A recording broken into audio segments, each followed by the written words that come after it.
Hello and नमस्ते और आपका स्वागत है ये 50 दिन के रिग्रेस रिवीजन प्लान में। और यहाँ पे हम ऑलरेडी डे 38 पे पहुँच चुके हैं और मैं उम्मीद करती हूँ आपने काफ़ी सारे सब्जेक्ट्स ऑलरेडी पढ़ लिए होंगे। तो आज हम जिस टॉपिक को लेके बात करेंगे वो है एनवायरनमेंट से रिलेटेड, क्योंकि इसका पहला पार्ट हमने ऑलरेडी कर लिया है ना। और इसका आज हम दूसरा पार्ट करने वाले हैं जिसमें मोस्टली आप देखोगे जो क्वेश्चंस हैं उनको ऐसे बांटा गया था ताकि जो वाइल्ड लाइफ रिलेटेड क्वेश्चंस हैं, बायोडाइवर्सिटी के रिलेटेड क्वेश्चंस हैं, कुछ हम देख रहे हैं इंडिया के एक्ट्स जो होते हैं ये वाले वाइल्ड लाइफ और बायोडाइवर्सिटी वाले, तो ऐसे टाइप के जो क्वेश्चंस होते हैं वो सारे आज आप इस पर्टिकुलर सेशन में देखोगे। ठीक है, और शुरुआत करने से पहले आपके जो सजेशंस थे, आपके जो कमेंट्स थे, हमने उसको देख के ये डिसाइड किया है कि ये वाले लेक्चर का स्पीड जो है वो मैं थोड़ा स्लो करने का कोशिश करूँगी और बिल्कुल यहाँ पे हम सारे क्वेश्चंस डिस्कस करने का पूरा प्रयत्न करेंगे, है ना। तो अब हम बिल्कुल तैयार हो जाते हैं अपने ये डे 38 जो 26 अप्रैल है उसके क्वेश्चन के लिए। और यहाँ पे मैंने आपको पहले ही बता दिया है ये सारे टॉपिक्स जो हैं हम आज वो डिस्कस करने वाले हैं। ठीक है, और ये वाला पार्ट जो था ये आपको करना था और मैं उम्मीद करती हूँ कि आपने ये कर लिया होगा। तो आइए हम शुरू करते हैं। ये हम पिछली बार देख चुके हैं और हम शुरू करेंगे। ये पहले क्वेश्चन है। तो क्वेश्चन कहता है, ये बात कर रहा है रामसर कन्वेंशन के बारे में। ठीक है, रामसर कन्वेंशन बोल लो, रामसर कन्वेंशन बोलो।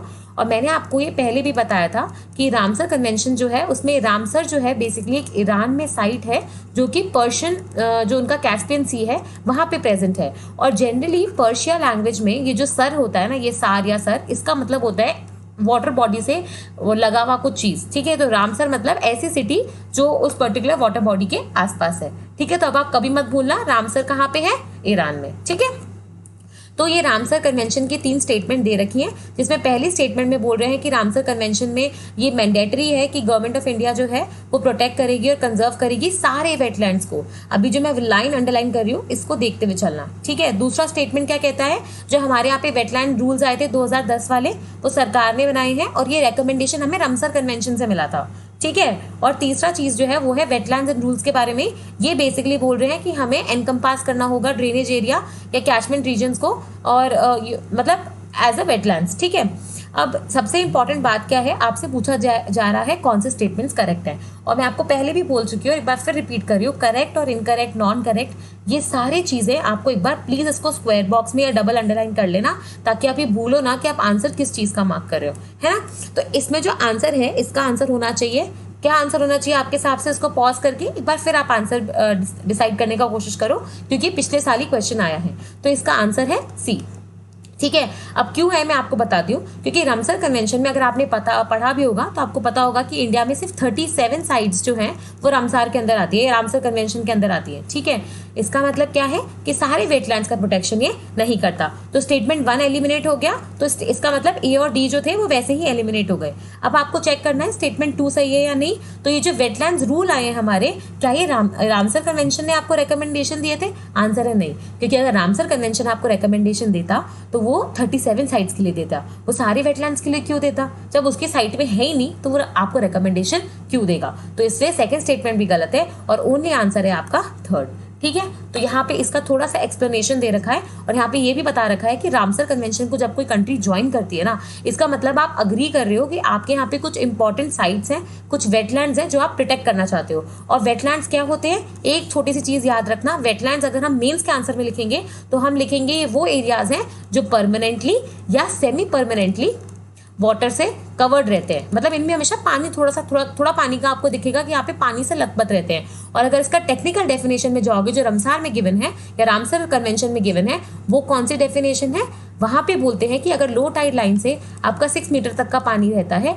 तो उसको हम बोलेंगे वेटलैंड एरिया। अब वेटलैंड्स में क्या होता है पता है आपको, इवन आपके जो ये मैंग्रोव फॉरेस्ट वगैरह होते हैं, कोरल रीफ्स होते हैं, ये सभी वेटलैंड्स का पार्ट होते हैं। अब आप सोच रहे हो कि कोरल रीफ तो बिल्कुल पानी के अंदर है, तो मैंने बोला ना परमानेंटली या सेमी परमानेंटली जो पानी के अंदर रहे। ठीक है, इसलिए कोरल रीफ्स भी क्या होते हैं, वेटलैंड्स माने जाते हैं। ठीक है, इसके बारे में थोड़ा एक्स्ट्रा इन्फॉर्मेशन है, आप प्लीज ये साइट से पढ़ लेना। और मेरा आपसे एक क्वेश्चन है कि ये जो रामसर कन्वेंशन है या रामसर कन्वेंशन है ये आया कौन से ईयर में था, है ना। और दूसरी चीज, इंडिया ने इसको कब ज्वाइन किया, है ना। और लास्ट क्वेश्चन जो क्योंकि इस साल के लिए इंपॉर्टेंट है वो है कि जो 10 न्यू रामसर साइट्स हमने पिछले साल में मतलब डेजिग्नेट करी है।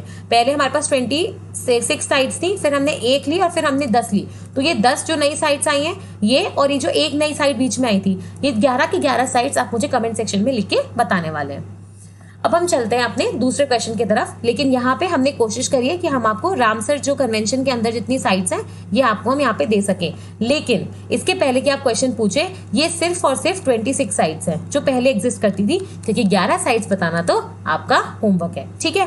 इसमें आपको 2 साइट्स जो याद रखनी है जो मॉन्ट्रिक्स रिकॉर्ड के अंदर आती हैं, वो है आपका लोकतक लेक और कैला देवी नेशनल पार्क जो राजस्थान में है। और लोकतक लेक जहाँ पे आप देखोगे आपका केबुल लमजाओ नेशनल पार्क आता है। अब इस केबुल लमजाओ नेशनल पार्क की 2 खास बातें हैं। एक तो यहाँ पे एक स्पेशल तरीके का एनिमल मिलता है जो कि क्रिटिकली एंडेंजर्ड हो चुका है, और दूसरी चीज ये है इसका कुछ नेचर, इसका जो नेचर है वो काफी ज्यादा फेमस है। तो ये दोनों चीजें आप मुझे कमेंट सेक्शन में बताने वाले हैं। फिर हम चलते हैं अपने नेक्स्ट क्वेश्चन की तरफ। तो ये जो क्वेश्चन है ये बहुत इंपॉर्टेंट हो जाता है क्योंकि ये उस साल बहुत ज़्यादा न्यूज़ में था 2018 में, क्योंकि बहुत सारी ट्राइब्स जो थी ना उनको आप देखोगे, हमने फॉरेस्ट राइट एक्ट के बारे में डिस्कस किया था पिछले लेक्चर में। तो फॉरेस्ट राइट्स एक्ट में भी आप देखोगे कि बहुत सारी ट्राइब्स जो थी ना उनको उनके राइट्स नहीं मिल रहे थे, और उस राइट्स नहीं मिलने का कारण था ये क्रिटिकल वाइल्ड लाइफ हैबिटेट। तो ये उस साल काफ़ी न्यूज़ में था, इसलिए आप बोल सकते हो कहीं ना कहीं ये करंट अफेयर्स रिलेटेड क्वेश्चन था। तो क्वेश्चन जो है वो क्रिटिकल वाइल्ड लाइफ हैबिटेट के बारे में है और उसका रिलेशन फॉरेस्ट राइट एक्ट से है या नहीं, ठीक है। इसमें जो पहला स्टेटमेंट है वो तो यही बात कर रहा है कि क्या इसका रिलेशन है या नहीं है और क्या ये उसके अंदर इनकॉर्पोरेट हुआ था। दूसरा क्वेश्चन है कि बाइघास करके एक ट्राइब है हमारे यहाँ, क्या उनको इसके फॉरेस्ट राइट्स एक्ट के अंदर आप देखोगे कि हैबिटेट राइट्स दिए गए हैं। और जो तीसरा स्टेटमेंट है वो बोल रहा है कि जो यूनियन मिनिस्ट्री अपनी एनवायरमेंट, फॉरेस्ट और क्लाइमेट चेंज वाली है ना, ये डिक्लेयर करती है हैबिटेट राइट्स तो कौन से ग्रुप के लिए, इस ग्रुप के लिए। और इस ग्रुप का छोटा फॉर्म या छोटा नाम क्या है, PVTGs। और ये PVTGs के बारे में 2019 में पूरा एक क्वेश्चन पूछा गया कि इंडिया में कितनी PVTGs हैं, उसमें से एक पर्टिकुलर स्टेट में कितनी है। तो ये हमें पता होना चाहिए। इंडिया में कितनी PVTGs हैं, 75 PVTGs है, ठीक है। और सबसे ज़्यादा PVTGs कहाँ पे हैं, मतलब ये primitive and vulnerable tribal groups, ये आप मुझे कमेंट सेक्शन में बताने वाले हो। कौन सी स्टेट में मैक्सिमम PVTGs ग्रुप है, मैं आपको ये बता देती हूँ कि वहाँ पे 13 PVTGs है, लेकिन कौन सी स्टेट है ये आप मुझे बताएंगे, ठीक है। तो अब हम देखते हैं कि इसका करेक्ट आंसर क्या होगा। तो देखो, सबसे पहले तो आपको पता है हमने फॉरेस्ट राइट्स एक्ट के बारे में पिछली बार भी बात करी थी, और मैंने आपको बोला था ये हिस्टोरिक इनजस्टिस को दूर करने के लिए बनाया गया था।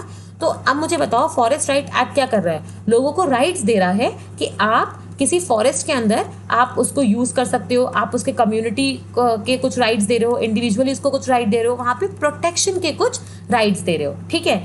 लेकिन अब मुझे बताओ कि कई बार तो हमारे पास इतने घने घने जंगल होते हैं जो कि एक नेशनल पार्क या वाइल्ड लाइफ सेंचुरी वगैरह जो होता है, या फिर आप बोल सकते हो कि वहाँ पे डिक्लेयर नहीं हुआ है, लेकिन आपको पता है कि वहाँ पे टाइगर्स और ये सब जो है ना बहुत ज़्यादा जो अपने ये ब्राइट एनिमल्स होते हैं, बड़े बड़े एनिमल्स होते हैं, एंडेंजर्ड एनिमल्स होते हैं, उनका आना जाना रहता है। तो फिर आप कैसे उनको राइट दे दोगे, क्योंकि अगर आपने उनको राइट्स दे दिए तो हो सकता है कि मतलब वो वहाँ की जो बायोडाइवर्सिटी है उसको हार्म करे। तो ऐसा ना हो, इसलिए आप देखोगे कि फॉरेस्ट राइट एक्ट के अंदर ही आपने क्या करा, आपने एक प्रावधान बनाया कि अगर ऐसे कोई एरिया है जो कि बायोडाइवर्सिटी को प्रोटेक्ट करने के लिए बहुत इंपॉर्टेंट है तो उनको हम critical wild life habitat declare करेंगे, ठीक है। इसका मतलब क्या होगा कि वहां पे फॉरेस्ट राइट्स नहीं दिए जाएंगे, ठीक है। तो इसका मतलब स्टेटमेंट 1 करेक्ट है। तो स्टेटमेंट 1 अगर करेक्ट है तो ये B और C तो ऑटोमेटिकली गया, और अगर स्टेटमेंट 1 करेक्ट है तो ऑप्शन के हिसाब से आपका 2B करेक्ट होगा। तो ये आपको अब ये वाली जो इन्फॉर्मेशन है ये फैक्चुअल इन्फॉर्मेशन है, आपको पता थी तो अच्छी बात है, नहीं पता होगी तो वैसे भी अगर आपने 1 स्टेटमेंट आइडेंटिफाई कर लिया तो 2 आपको पता होने की जरूरत है ही नहीं, ठीक है। बाइघास वैसे एक ट्राइब है, और ये आपका होमवर्क है मुझे बताना कि ये बाइघास जो है ये ट्राइब कहाँ पे प्रेजेंट है, कौन सी स्टेटमेंट का मेजर गढ़ है, ठीक है। और तीसरा स्टेटमेंट देख लेते हैं। ये बोल रहे हैं कि जो ministry of environment, forest and climate change है ये बेसिकली डिसाइड करती है कि आपको हैबिटेट राइट्स दिए जाएंगे या नहीं दिए जाएंगे। अब सबसे पहली बात, अगर आपने फॉरेस्ट राइट एक्ट मेरे साथ पढ़ा होगा तो मैंने आपको बताया था कि वहाँ पे ये जो फॉरेस्ट राइट एक्ट है इसको सबसे पहले कौन वेरीफाई करता है, ग्राम पंचायत, और इसलिए ये इसका आंसर नहीं है, ठीक है। तो स्टेटमेंट 3 रॉन्ग है और इसका आंसर है A। आइए हम देख लेते हैं थोड़ा सा इसका एक्सप्लेनेशन। तो क्रिटिकल वाइल्ड लाइफ हैबिटेट ये मैंने आपको बता दिया है ऑलरेडी, और यहाँ पे हमने लिख दिया है बाइघास के बारे में। तो अगर आपने कमेंट बॉक्स में नहीं लिखा है तो ये है इसका आंसर कि बाइघास जो है वो एक PVTG ग्रुप है, और ये आप देखोगे कि एक मिनट, इसके पहले कि हम आगे बढ़े, आप मुझे कमेंट सेक्शन में 2 चीजें बताने वाले हो। एक, कि क्या शेड्यूल ट्राइब्स जो है उनकी कोई परफेक्ट डेफिनेशन हमारे कॉन्स्टिट्यूशन में है? अगर कॉन्स्टिट्यूशन में उनकी डेफिनेशन नहीं है तो उनको शेड्यूल क्यों बोलते हैं? क्या ये कोई शेड्यूल में मेंशन है ना? और तीसरी चीज कि हम क्या क्राइटेरिया, अगर एक कुछ हमारे पास कॉन्स्टिट्यूशन में मेंशन कोई डेफिनेशन नहीं है तो हम किस क्राइटेरिया पे शेड्यूल ट्राइब्स को शेड्यूल ट्राइब्स बोल रहे हैं, मतलब उनमें क्या कैरेक्टरिस्टिक्स होने चाहिए। अब इसके अलावा भी हमारे पास एक और ग्रुप है, पीवीटीजीज। तो अब आपको मुझे बताना है कि क्या शेड्यूल ट्राइब्स और पीवीटीजीज में डिफरेंसेस हैं, और अगर हैं तो पीवीटीजी को आइडेंटिफाई करने के क्या क्राइटेरिया है। जैसे शेड्यूल ट्राइब्स आप देखोगे इंडिया में मोर देन 600 या 700 के आसपास ट्राइब्स हैं, लेकिन पीवीटीजीज कितने हैं? सिर्फ 75। इसका मतलब क्या है कि सारी ट्राइब्स पीवीटीजी नहीं है, तो इनके कुछ क्राइटेरिया तो है। तो ये क्राइटेरिया आप मुझे कमेंट बॉक्स में बताने वाले हो, ठीक है? तो मध्य प्रदेश और छत्तीसगढ़ आपको पता होना चाहिए, ये बाइगा का गढ़ है और ये पहली कम्युनिटी बनी थी 2016 में जिनको हैबिटेट राइट्स दिए गए थे। और ये देख लो यहाँ पे ग्राम पंचायत जो है वो एक्चुअली ऑफिशियली डिसाइड करते हैं। तो यहाँ पे वैसे मैंने जो आपसे आंसर पूछा था उसका आंसर दिया हुआ है, तो लेकिन फिर भी आप मुझे बताने वाले हो कि वो उड़ीसा है या आंध्र प्रदेश जहाँ पे 13 पीवीटीजीज है, ठीक है? अब हम आते हैं नेक्स्ट क्वेश्चन की तरफ, जो पूछ रहा है कि इनमें से कौन से फॉलोइंग चीजों से आप बोल सकते हो कि प्लांट में जो होने वाले डिजीजेज हैं वो बढ़ते हैं, प्लांट की बीमारियां बढ़ती हैं, ठीक है? अब आप मुझे इसका आंसर बताने वाले हो। तो थोड़ा सोचो, और एक्चुअली ना ये थोड़ा कंटेस्टेड क्वेश्चन भी था, तो हम एक काम करते हैं, हम ना इसको आप मुझे कमेंट सेक्शन में बताइए कि इसका आंसर आपको क्या लगता है, क्योंकि स्लाइड में तो इसका आंसर दे ही रखा है और वो करेक्ट आंसर है, ठीक है? वो वेरीफाइड आंसर है यूपीएससी का। तो हम एक क्वेश्चन आपको देते हैं कि आप मुझे बताइए आपको क्या लगता है कि अगर एक प्लांट को कोई डिजीज है तो वो दूसरे प्लांट को किन चीज़ों से हो सकता है, ठीक है? बर्ड से फैल सकता है, डस्ट से फैल सकता है, फिर रेन से फैलेगा या नहीं फैलेगा, ठीक है? और उसके अलावा आपके जो ये है विंड से फैल सकता है या नहीं फैल सकता है। अब देखो, अगर ये क्वेश्चन आपको अटेम्प्ट करना है ना तो इसको थोड़ा लॉजिकली लेके चलना, क्योंकि अगर मतलब जैसे मैं फॉर एग्जांपल बोल रही हूँ कि अगर विंड ब्लोइंग से डिजीजेस फैलते, तो मुझे बताओ कि अगर सपोज ये आप जहाँ पे रहते हो आपके यहाँ पे किसी प्लांट को विसिनिटी में कोई डिजीज हो गया और अगर विंड ब्लोइंग से ही डिजीज फैल जाता तो सोचो कि पूरी दुनिया में त्राही त्राही हो जाती। तो ऐसे जनरल सेंसिकल क्वेश्चंस को ना ये आपको कहीं पढ़ने को नहीं मिलेंगे, आपको थोड़ा वहीं पे बैठ के सोचना है। आप अपनी विसिनिटी को सोचो, अपने एनवायरमेंट को सोचो, क्योंकि आफ्टर ऑल आप ये एनवायरमेंट सॉल्व कर रहे हो, ठीक है? तो इसी के साथ मैं आपको बोलती हूँ कि प्लीज थोड़ा यहाँ पे क्रिटिकली सोचो, ये बहुत इजी क्वेश्चन है और अटेम्प्ट करो, आंसर आपको स्लाइड पे मिल ही जाएगा। अब हम चलते हैं अपने नेक्स्ट क्वेश्चन की तरफ। क्वेश्चन है, भारत में अगर एक स्पीशीज ऑफ टॉर्टॉइस है जिसको हम लोग प्रोटेक्टेड डिक्लेयर करते हैं वाइल्ड लाइफ प्रोटेक्शन एक्ट के अंदर, तो इसका मतलब क्या है, ठीक है? अगर कोई स्पीशीज है जिसको प्रोटेक्टेड डिक्लेयर किया जा रहा है शेड्यूल 1 में, तो इसका मतलब क्या है? तो मैंने आपको वाइल्ड लाइफ प्रोटेक्शन एक्ट के बारे में पिछली बार पढ़ाया था, है ना? और मैंने आपको ये भी बताया था कि शेड्यूल 1 में हाईएस्ट प्रोटेक्शन मिलता है और ये जनरली वो एनिमल्स होते हैं जैसे हमें जो हमारे बहुत ही करिज्मेटिक एनिमल्स होते हैं, है ना, जैसे एंडेंजर्ड एनिमल्स हो गए हमारे, उन सबको हम शेड्यूल 1 में डाल देते हैं। तो इसका आंसर तो आपको पता ही होना चाहिए, शेड्यूल 1 मतलब हाईएस्ट प्रोटेक्शन। और हमारे यहाँ पे कौन से एनिमल को हाईएस्ट प्रोटेक्शन मिलता है? टाइगर को। तो इसका मतलब क्या है? इररिस्पेक्टिव, अगर आपने एक चूहे को भी शेड्यूल 1 में डाला होता तो भी उसको सेम प्रोटेक्शन मिलता जो टाइगर को मिल रहा है, क्योंकि ये स्पीशीज डिपेंडेंट नहीं है, ये डिपेंडेंट है कि आपने उसको कौन से शेड्यूल में डाला है। क्योंकि हमें डिस्कस कर चुके हैं पिछले सेक्शन में, तो ये मैं आपके ऊपर एक बार पढ़ने के लिए छोड़ रही हूँ, ठीक है? और 6 शेड्यूल्स हैं और आपका होमवर्क क्या है, क्योंकि हमने ये पढ़ा है तो आप मुझे 6 जो शेड्यूल्स हैं उसमें सिर्फ ये बता देना कि 5 शेड्यूल्स में से सबसे ज्यादा हाईएस्ट प्रोटेक्शन कौन से शेड्यूल में मिलता है, और दूसरी चीज प्लांट के रिलेटेड कौन सा शेड्यूल है, ठीक है? तो बाकी तो इन्फॉर्मेशन यहाँ पे दी है। और हाँ, तीसरा क्वेश्चन और है, क्योंकि ये आपके लिए बहुत इंपॉर्टेंट बन जाता है। वर्मिन एनिमल्स जो होते हैं, ये तो हमें पता है, ये वो एनिमल्स होते हैं जिनकी कलिंग अलाउ की जाती है, मतलब जिनको मारा जा सकता है। अब होता क्या है, जो इस शेड्यूल में मेंशन है ना कलिंग करने के लिए एनिमल्स, वो तो आप देखोगे ये है कॉमन क्रो, फ्रूट बैट्स, माइस और रैट्स। लेकिन इसके अलावा अगर आपने न्यूज़ सुनी होगी तो आपको पता होगा कि कई जगह पे नीलगाय हो गई, बंदर हो गए अपने, है ना, अपने नीलगाय हो गई, बंदर हो गई, ऐसे आप देखोगे बहुत सारे एनिमल्स होते हैं जो टाइमली सरकार डिक्लेयर करती है कि हाँ इनकी अभी कलिंग करी जा सकती है। तो क्या वो शेड्यूल 5 में ऐड किए जाते हैं या फिर उनको टाइमली लाइक जैसे जैसे रियलाइज होता है कि हाँ यार इस एरिया में पर्टिकुलरली बहुत ज़्यादा मतलब उदम मचा रहे हैं तो वहाँ पे कलिंग अलाउ की जाती है? तो ये आप मुझे कमेंट सेक्शन में बताने वाले हैं, ठीक है? अब हम चलते हैं अपने नेक्स्ट क्वेश्चन की तरफ। तो नेक्स्ट क्वेश्चन है वाइल्ड लाइफ प्रोटेक्शन एक्ट के लिए अगेन। तो अब ये आप समझ लो, मुझे बताओ, अगर आपने एनवायरनमेंट के क्वेश्चंस देखे और आपको समझ में आता है यार एक एक्ट के ऊपर इतने सवाल पूछे गए हैं, तो अब इसके दो इन्फरेंस निकलते हैं।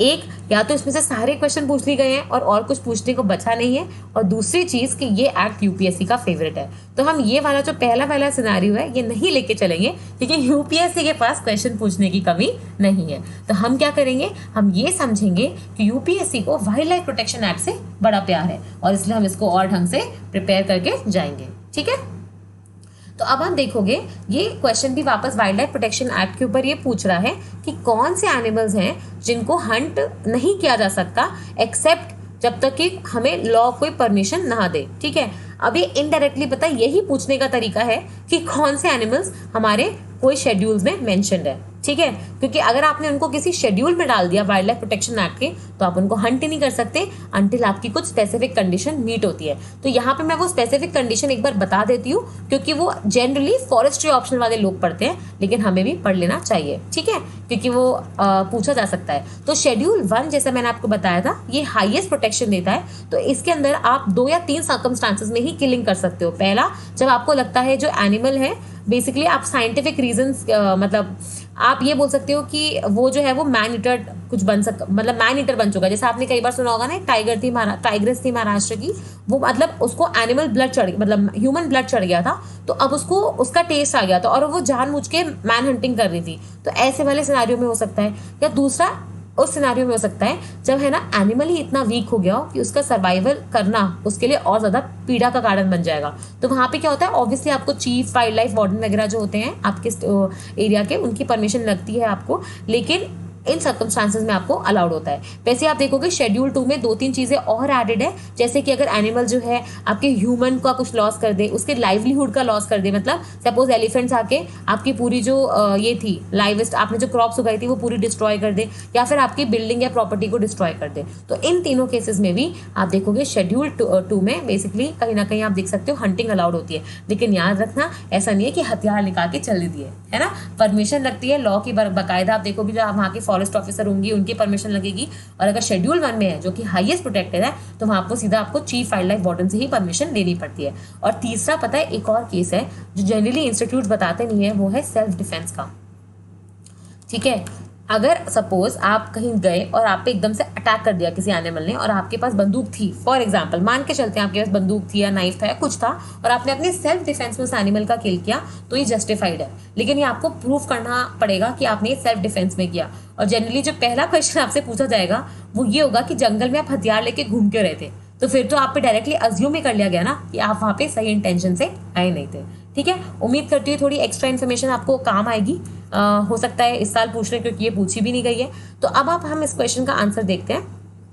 ठीक है, तो यहाँ पे ये बता दो कि घड़ियाल, इंडियन वाइल्ड लाइफ और वाइल्ड बफेलो। इसके पहले कि मैं आगे बढ़ूँ मुझे ये बता देना कि घड़ियाल का जो स्टेटस है, IUCN स्टेटस है उसका रेड लिस्ट में, वो क्या है, क्रिटिकल या एंडेंजर्ड है या फिर वल्नरेबल है। मतलब वल्नरेबल कैटेगरी तो है ही है। अब आप मुझे बता देना कि ये कौन सा स्टेटस पे है। ठीक है, और अब आप मुझे बताओ कि इसका आंसर क्या होगा। तो इसका आंसर है क्या है, सोचो सोचो, बहुत इजी है यार। इसका आंसर क्या होगा, इसका आंसर होगा डी, है ना। क्यों होगा डी इसका आंसर, क्योंकि घड़ियाल, इंडियन वाइल्ड लाइफ और वाइल्ड बफेलो तीनों की तीनों कोई ना कोई शेड्यूल 1 to 4 में मेंशन है। और अगर आप कोई भी शेड्यूल में मेंशन हो वाइल्ड लाइफ प्रोटेक्शन एक्ट के, तो मतलब आपको लॉ की परमिशन लगती है अगर आपको उनकी हंटिंग करनी है तो एक बार आप आंसर चेक कर लेते हैं, बिल्कुल राइट है। और मैंने आपको बता ही दिया ये सारे के सारे कोई ना कोई शेड्यूल में है। अब आप इसको पढ़ के एक बार चेक करना कि ये लोग कौन से शेड्यूल में है। वैसे घड़ियाल जो है वो आप उसका IUCN स्टेटस देखोगे तो बहुत ही ज़्यादा परेशानी वाली स्थिति है उसकी, और ये जो है ये शेड्यूल 1 में है, मतलब ये तो हाईएस्ट प्रोटेक्शन है। इंडियन वाइल्ड लाइफ जो है वो शेड्यूल 1 में है अगेन। ठीक है, और वाइल्ड बफेलो जो है वो भी शेड्यूल 1 का पार्ट है। तो सवाल ही नहीं होता कि बिना लॉ के आप इनको हंट कर पाओ। तो ये हमने पिक्चर लगा दी है। और ये इंडियन वाइल्ड लाइफ जो है, ये मुझे आप बताना ज़रा, इंडियन वाइल्ड लाइफ की क्या कोई सेंचुरी एग्जिस्ट करती है इंडिया में, है ना, और अगर एग्जिस्ट करती है तो कहाँ पे है। और इसके लिए तो अमिताभ बच्चन जो है वो भी उनके ऐड में है। ठीक है, तो ये आप मुझे कमेंट सेक्शन में बताने वाले हैं। ओके, अब आएगा क्वेश्चन नेक्स्ट जो बात कर रहा है अपने ये ट्रैफिक की। अब ये ट्रैफिक जो है ये अभी भी न्यूज़ में था और आप देखोगे तभी भी न्यूज़ में था। तो ट्रैफिक का जो फुल फॉर्म है वो होता है trade related analysis of fauna and flora in commerce. ठीक है, अब ये इस ट्रैफिक जो आप ये बोल सकते हो ये बॉडी है, ये इस या ब्यूरो है, इसी के बारे में ये बात करने की कोशिश कर रहा है और आपसे कुछ स्टेटमेंट्स पूछ रहा है ये फैक्चुअल क्वेश्चन, लेकिन अगर आप एलिमिनेशन टेक्निक लगाओगे तो ये आंसर यही सॉल्व कर लोगे। ठीक है, तो पहला स्टेटमेंट है कि ट्रैफिक जो है वो एक ब्यूरो है अंडर यूएनईपी। ठीक है, और दूसरा स्टेटमेंट बोल रहा है कि मिशन जो है ट्रैफिक का वो ये इंश्योर करना है कि जो ट्रेड है वाइल्ड एनिमल्स और प्लांट्स में वो हमारे जो थ्रेट ना पहुंचाए हमारे कंजर्वेशन एफर्ट जो हम कर रहे हैं नेचर को प्रोटेक्ट करने के लिए। ठीक है, अब देखो हमको कुछ नहीं पता इसके बारे में। ठीक है, अब हम क्या करेंगे, हमारी 100% नो प्रोबेबिलिटी से इसको 50-50 की प्रोबेबिलिटी पे लेके आएंगे। ठीक है, कैसे, इसका ज़रा ये पढ़ो, फुल फॉर्म पढ़ो, वो क्या है, trade related analysis of fauna and flora in commerce. मतलब आपका जो फौना एंड फ्लोरा है या फिर जो आपकी बायोडाइवर्सिटी है, जो आपके प्लांट्स एंड एनिमल्स हैं, उनसे रिलेटेड जो ट्रेड एस्पेक्ट्स हैं, है ना, जो कॉमर्स एस्पेक्ट्स हैं, उससे डील करता है ट्रैफिक। इसका मतलब एक बार सेकंड स्टेटमेंट पढ़ो, मिशन बोल रहा है कि जो ट्रैफिक है वो क्या करेगा, वो जो ट्रेड हो रही है इससे ये देखेगा कि इससे हमारे कंजर्वेशन जो एफर्ट्स है नेचर के उसको थ्रेट ना हो। तो कहीं ना कहीं ये सही लग रहा है, क्योंकि ऑब्वियसली आप बायोडाइवर्सिटी का ट्रेड तो प्रमोट करोगे नहीं, और अगर ये बॉडी बनाई गई है जिसमें ट्रेड स्पेसिफिकली आ रहा है, इसका मतलब क्या है कि ट्रेड प्रमोट नहीं करना है, ट्रेड को बस इंश्योर करना है कि वो हो, लेकिन ऐसे एनिमल्स में ना हो जो जैसे पैंगोलिन्स हो गए, ठीक है, जैसे आपके टाइगर्स हो गए, तो इन सब एनिमल्स में ना हो जो कि शेड्यूल्स में आते हैं, क्योंकि जिनको हाईएस्ट प्रोटेक्शन चाहिए। तो कहीं ना कहीं ये सेकंड स्टेटमेंट राइट है। तो इसका मतलब ये गया वन ओनली वाला और नाइदर वन नाइदर टू वाला गया। अब आप 50-50 प्रोबेबिलिटी पे आ गए। अब ट्रैफिक जो है वो यूएनईपी के अंदर है या नहीं, ये एक फैक्चुअल स्टेटमेंट है जो आपको पता होना चाहिए। और क्योंकि उस साल आप देखोगे WWF की रिपोर्ट भी आई थी, लिविंग प्लैनेट रिपोर्ट, है ना, तो WWF उस साल वैसे भी न्यूज़ में था और उसी से रिलेटेड है ये ट्रैफिक। तो अब हम चलते हैं, वैसे इसका आंसर है बी, जिसका फर्स्ट स्टेटमेंट जो है वो गलत है क्योंकि यूएनईपी के अंदर नहीं आता। तो जो ट्रैफिक है वो बेसिकली एक ट्रैफिक कमेटी के द्वारा गवर्न किया जाता है और उसमें आप देखोगे IUCN और WWF के मेंबर्स आते हैं। और ये बहुत ही लाजिब सी बात थी। देखो UNEP क्या करता है, वो एनवायरनमेंट को प्रोटेक्ट कर रहा है। तो अगर कोई पोल्यूशन रिलेटेड एस्पेक्ट हुआ, आपका वाटर रिलेटेड एस्पेक्ट हुआ, एयर रिलेटेड एस्पेक्ट हुआ, तो वो UNEP में कवर होने के चांसेस ज़्यादा हैं। ठीक है, और आप देखो वहीं IUCN जो हो गया वो बायोडाइवर्सिटी से डील करता है, वर्ल्ड वाइल्ड लाइफ फंड जो होता है वो भी बायोडाइवर्सिटी और एनिमल्स वगैरह से डील करता है, उनका तो लोगो ही पांडा है। तो इसलिए कहीं ना कहीं ये मोर सेंस बनाता है कि ये WWF और IUCN के द्वारा बेसिकली क्या कहते हैं गवर्न किया जाए। ठीक है, और आप देखोगे इसने ना बहुत अच्छी एक रेपुटेशन गेन की है इंटरनेशनल मार्केट में, क्योंकि इम्पार्शली अपना सारा काम करता है। ठीक है, कंजर्वेशन रिलेटेड काम करता है, वाइल्ड लाइफ ट्रेड को मॉनिटर करता है, देखता है कि उससे नुकसान ना हो। ऐसा नहीं हो कि हम इतनी ट्रेड कर दें कि उस वो एक प्राणी भी ना बचे बाकी फिर ट्रेड करने के लिए। और ये कब बनाया गया था, 1976 में। होमवर्क क्या है आपका, होमवर्क नहीं, एक जरा सा स्टेटमेंट है जो पूछ रही हूँ कि 1972 में कौन सी इंपॉर्टेंट बॉडी जो थी उसका गठन हुआ था। ठीक है, और ये अभी आप देखोगे ट्रैफिक जो है वो एक ग्लोबल नेटवर्क बन चुका है और ये एक्शन ओरिएंटेड है, एक्शन हमेशा चाहता है। ऐसा नहीं कि हाँ बस देख के रिपोर्ट बना के छोड़ दिया, नहीं, उसमें कुछ एक्शन लेने को लोगों को मोटिवेट करता है ना। और कहीं ना कहीं आप देखोगे कि ये बहुत ही क्लोजली काम करता है साइट से। अब साइट्स जो है वो अलग ही इंपॉर्टेंट कन्वेंशन है। तो सबसे पहले तो आप मुझे बताओगे कि साइट्स लीगली बाइंडिंग है या नहीं है। ठीक है, अब हम चलते हैं, ये रहा ट्रैफिक, ये देख लो, सॉरी ये ट्रैफिक है जो अलायंस दिखा रहा है यहाँ पे किस चीज़ का इसका, और यहाँ पे देख लो हमने सर्कल बना के इसको थोड़ा एक्सप्लेन किया है। तो स्लाइड पॉज करके एक बार इसको रीड कर लीजिए तो ये आपको समझ में आ जाएगा। अब हम चलते हैं अपने नेक्स्ट क्वेश्चन की तरफ। और इस साल का अगर आपने इस साल का अगर आपने ये पढ़ा है अपना Indian state of forest report, और दूसरा एक टाइगर सेंसस आया था, है ना, बिग कैट्स वाला, तो उसमें आप देखोगे लेटेस्ट सेंसस आया है 2018 का जो टाइगर सेंसस है, और उसमें ना ये वाली चीज़ का इस्तेमाल भी हुआ है। ठीक है, और दूसरी बात आप ये बताने वाले हो कि इंडिया में अब तक टाइगर सेंसस कितने हुए हैं, फिर है ना कितने टाइगर सेंसस हुए हैं। चलो मैं एक काम करती हूँ, थोड़ा सा आपको ओवरव्यू दे देती हूँ, नहीं तो सब कुछ है ना होमवर्क में चला जाएगा। तो सबसे पहले तो एक तो टाइगर आपको याद रखना, ये एंडेंजर्ड एनिमल है इंडिया में। इस वक्त हम देख रहे हैं कि पूरे विश्व में अराउंड आप बोल सकते हो 32 से 3300 के आसपास टाइगर्स होंगे, और विश्व के 70% टाइगर्स इंडिया में हैं। ऑलमोस्ट 12 या 13 कंट्रीज हैं वर्ल्ड ओवर जहाँ पे टाइगर्स मिलते हैं। ठीक है। और टाइगर्स जो हैं ये बेसिकली पैंथेरा स्पीशीज़ है, ठीक है। अब इसके बाद हमें पता होना चाहिए टाइगर टास्क फोर्स के बारे में, क्योंकि ये बहुत ज़्यादा न्यूज़ में थे। तो आपको पता होना चाहिए कि इंडिया में 2 टाइगर टास्क फोर्स बनी है। टास्क फोर्स मतलब हुआ क्या था कि मतलब 1970 की बात है ये। वहाँ पे क्या हो रहा था कि लोग बोल रहे थे कि अचानक से जो टाइगर इतने कॉमनली दिखते थे लोगों को, अब वो गायब होने लगे हैं, ठीक है। अब वो दिख नहीं रहे हैं। इसका मतलब क्या है कि टाइगर की बहुत ज़्यादा हंटिंग या पोचिंग हो रही है। तो उसको रोकने के लिए सरकार ने क्या किया था, एक टाइगर टास्क फोर्स बनाई थी। और ये जो इसमें 2 टास्क फोर्स बनी है, एक 1970s में बनी थी और एक 2006 में। जो 1970s वाली बनी थी वो बनी थी डॉक्टर करण सिंह के अंदर, जो कि जम्मू कश्मीर के बेसिकली आप बोलते हो रॉयल फैमिली को बिलोंग करते थे, ठीक है। और ये बहुत ही मतलब आप बोल सकते हो नेचर से बहुत प्यार करते थे और काफ़ी ज़्यादा कंसर्न रहते थे एनिमल्स के बारे में, ठीक है। और इन्हीं के रिपोर्ट के बाद आपको पता होना चाहिए कि इन्हीं की रिपोर्ट थी कहीं ना कहीं। और उसके बाद आप देखोगे कि जो 1972 में हमारा वाइल्ड लाइफ प्रोटेक्शन एक्ट आता है और हमारी जो NTCA बनती है, नेशनल टाइगर कंजर्वेशन अथॉरिटी, वो बनाई जाती है। और उसके बाद आप देखोगे कि टाइगर हमारे यहाँ पे स्पेसिफिकली आप देखोगे टाइगर ये होते हैं ना, टाइगर रिजर्व्स ये बनाए जाने शुरू करते हैं, ठीक है। लेकिन फिर वापस क्या होता है, 2006 में होता है सरिस्का वाला पूरा किस्सा। होता क्या है कि सरिस्का में जो इंडियन एक्सप्रेस उस समय का अखबार था, वो एक एक्चुअली स्टिंट चलाता है, एक ऑपरेशन चलाता है, जहाँ पे क्या होता है कि वो लाइव रिकॉर्डिंग करता है वहाँ के गांव वालों की, जो ओपनली ये बोलते हैं कि सरिस्का में अब कोई टाइगर नहीं है। इवन दो सरिस्का जो था वो समय टाइगर रिजर्व था, ठीक है। और सरिस्का में उस समय बहुत टाइगर हुआ करते थे। तो वो बोलते हैं ओपनली, वहाँ के गांव वाले बोलते हैं कि हाँ, यहाँ पे तो जो वहाँ का फेमस पोचर हुआ करता था उसके आदमी आते हैं और यहाँ से बेसिकली टाइगर्स वगैरह को ओपनली हंट करके ले जाते हैं, है ना। और आप देखोगे कि पहले तो फॉरेस्ट के जो ऑफिसर्स थे वहाँ पे जो पोस्टेड थे, उन्होंने मना किया कि नहीं ऐसा नहीं है, लेकिन बाद में उनको एक्सेप्ट करना पड़ा ये सच, ठीक है। और उसके बाद फिर हमारी गवर्नमेंट को होश आया कि हमने तो यार NTCA बना दी, हमने टाइगर रिजर्व डिक्लेयर कर दिए, लेकिन टाइगर रिजर्व डिक्लेयर होने के बावजूद वहाँ पे हंटिंग हो रही है। और फिर बनती है 2006 में सेकेंड टास्क फोर्स, जो बनाई जाती है सुनीता नारायण के अंदर, ठीक है। ये वही सुनीता नारायण है जिनका एक ऑर्गेनाइजेशन है centre for science and environment. और ये जो सुनीता नारायण है, ये आपने अगर वो मूवी देखी होगी लियोनार्डो दी कैप्रियो की बिफोर द फ्लड्स, उसमें भी ये आती है, ठीक है। ये फीचर हुई है। अब ये इनके बाद क्या होता है, सुनीता नारायण जी इस वाली कमेटी में ना आप देखोगे 5 मेंबर्स थे और इस कमेटी ने काफ़ी सारे सजेशन दिए थे।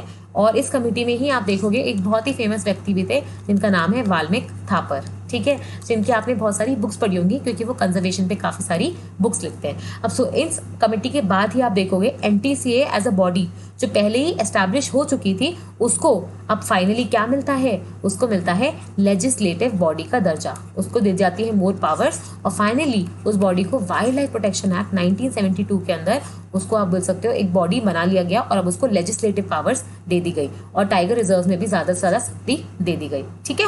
तो ये थी पूरी कहानी आपकी टाइगर्स के बारे में। और ये जो टाइगर टास्क फोर्स थी सेकंड वाली, इसी ने बोला था कि हमें टाइगर सेंसस हर साल मतलब थोड़े थोड़े सालों में करवाने चाहिए ताकि हमें एग्जैक्टली पता लगे कि टाइगर का स्टेटस क्या है। और इसी के बाद आप देखोगे टाइगर सेंसस की शुरुआत होती है। तो आप देखोगे 2006, 2010, 2014 और 2018, तो अब तक हुए हैं 4 टाइगर सेंसस 2006 से 18 तक। और लगातार आप देखोगे इंडिया की जो टाइगर की पॉपुलेशन है वो बढ़ती जा रही है। इस बार जो टाइगर सेंसस हुआ था उसने बोला था ऑलमोस्ट 2900 टाइगर्स हैं इंडिया में प्रेजेंटली, और इससे ज़्यादा भी हो सकते हैं, ठीक है। तो ये थी पूरी टाइगर्स के रिलेटेड कहानी। मुझे उम्मीद है कि आपको पसंद आएगी क्योंकि ये थोड़ी एक्स्ट्रा इन्फॉर्मेशन है जो आपको बुक्स में नहीं बताई जाती, जो आपको एक टीचर या आपको एक मेंटोर ही बता सकता है जिसने ये एक्चुअली बहुत सारी जगह पढ़ा हो और जगह पढ़ा भी रहा हो, है ना। तो अब हम बात करते हैं एम्स ट्राइब्स के बारे में। तो जो ये एम्स ट्राइब्स है इसका मतलब क्या है, ये सिर्फ ये पूछ रहे। तो अगर आपको फुल फॉर्म भी पता होता ना तो भी आप एक्चुअली इसको मतलब इस क्वेश्चन को खेल जाते। तो ये इसका जो आंसर है, क्योंकि मैंने आपको पूरी टाइगर की रामायण बताई है, तो ये आंसर जो है इसका यही है कि ये टाइगर रिजर्व्स के मेंटेनेंस में काम आता है। इवन मैं आपको बोलूँगी कि एक बार आप है ना ऑनलाइन जाना और एम्स ट्राइब्स टाइप करना, तो होगा क्या ना, आपको ऐसा एक फोरम टाइप मिलेगा, वेबसाइट टाइप, और वहाँ पे वो लोग एम्स ट्राइब्स का पूरा आपको इन्फॉर्मेशन दे देंगे, ठीक है। तो फुल फॉर्म जो है ना वो एम्स ट्राइब्स का मैं वही बता रही हूँ। अगर ये भी पता होता ना तो आप इस क्वेश्चन को आंसर कर देते। वो क्या है, monitoring system for tigers intensive protection and ecological status, ठीक है। अब ये नाम से आपको लग रहा होगा तो कितना बड़ा नाम है, बट पॉइंट है कि आपको सिर्फ ये टी पता होना चाहिए था जो है टाइगर। ठीक है, ये बेसिकली है नहीं कुछ, ये एक सॉफ्टवेयर होता है जिसमें आप मॉनिटर करते हो अपने टाइगर रिजर्व्स को, क्योंकि हमने देखा था ना इतनी सारी प्रॉब्लम्स हो गई थी, और एम बस यही था कि टाइगर्स जो है उनकी जो पोचिंग हो रही है, हंटिंग हो रही है, इन सबको कम किया जाए, उनके जो मरने मारने के किस्से हो रहे हैं वो कम किया जाए, और मेंटेनेंस जो है ना टाइगर रिजर्व्स का वो किया ढंग से जा सके। ठीक है, और जो सिस्टम है, जो सॉफ्टवेयर है, ये एक्चुअली हमारे जो फील्ड में जाने वाले लोग हैं उनको अच्छे से हेल्प करता है कि ताकि वो बेटर पेट्रोलिंग कर सके और मतलब GIS के थ्रू उसको लिंक कर सके। ठीक है, तो ये थोड़ा सा आपके लिए डेटा दिया है हमने यहाँ पे, तो इसको प्लीज जरूर पढ़िएगा। ये 2018 के ही हाइलाइट्स हैं कि कितने सारे कैमरा ट्रैप्स है, और ये सब आपको पता होना चाहिए, क्योंकि हमने पता है इस बार का जो बोलते हैं जो टाइगर सेंसस आया था वो सबसे ज़्यादा एफिशिएंट माना गया है, क्योंकि इसमें आपने कैमरा ट्रैप्स, इंफ्रारेड जो हमने स्कैनर्स लगा रखे हैं various national park, wild life sanctuaries और टाइगर रिजर्व्स में।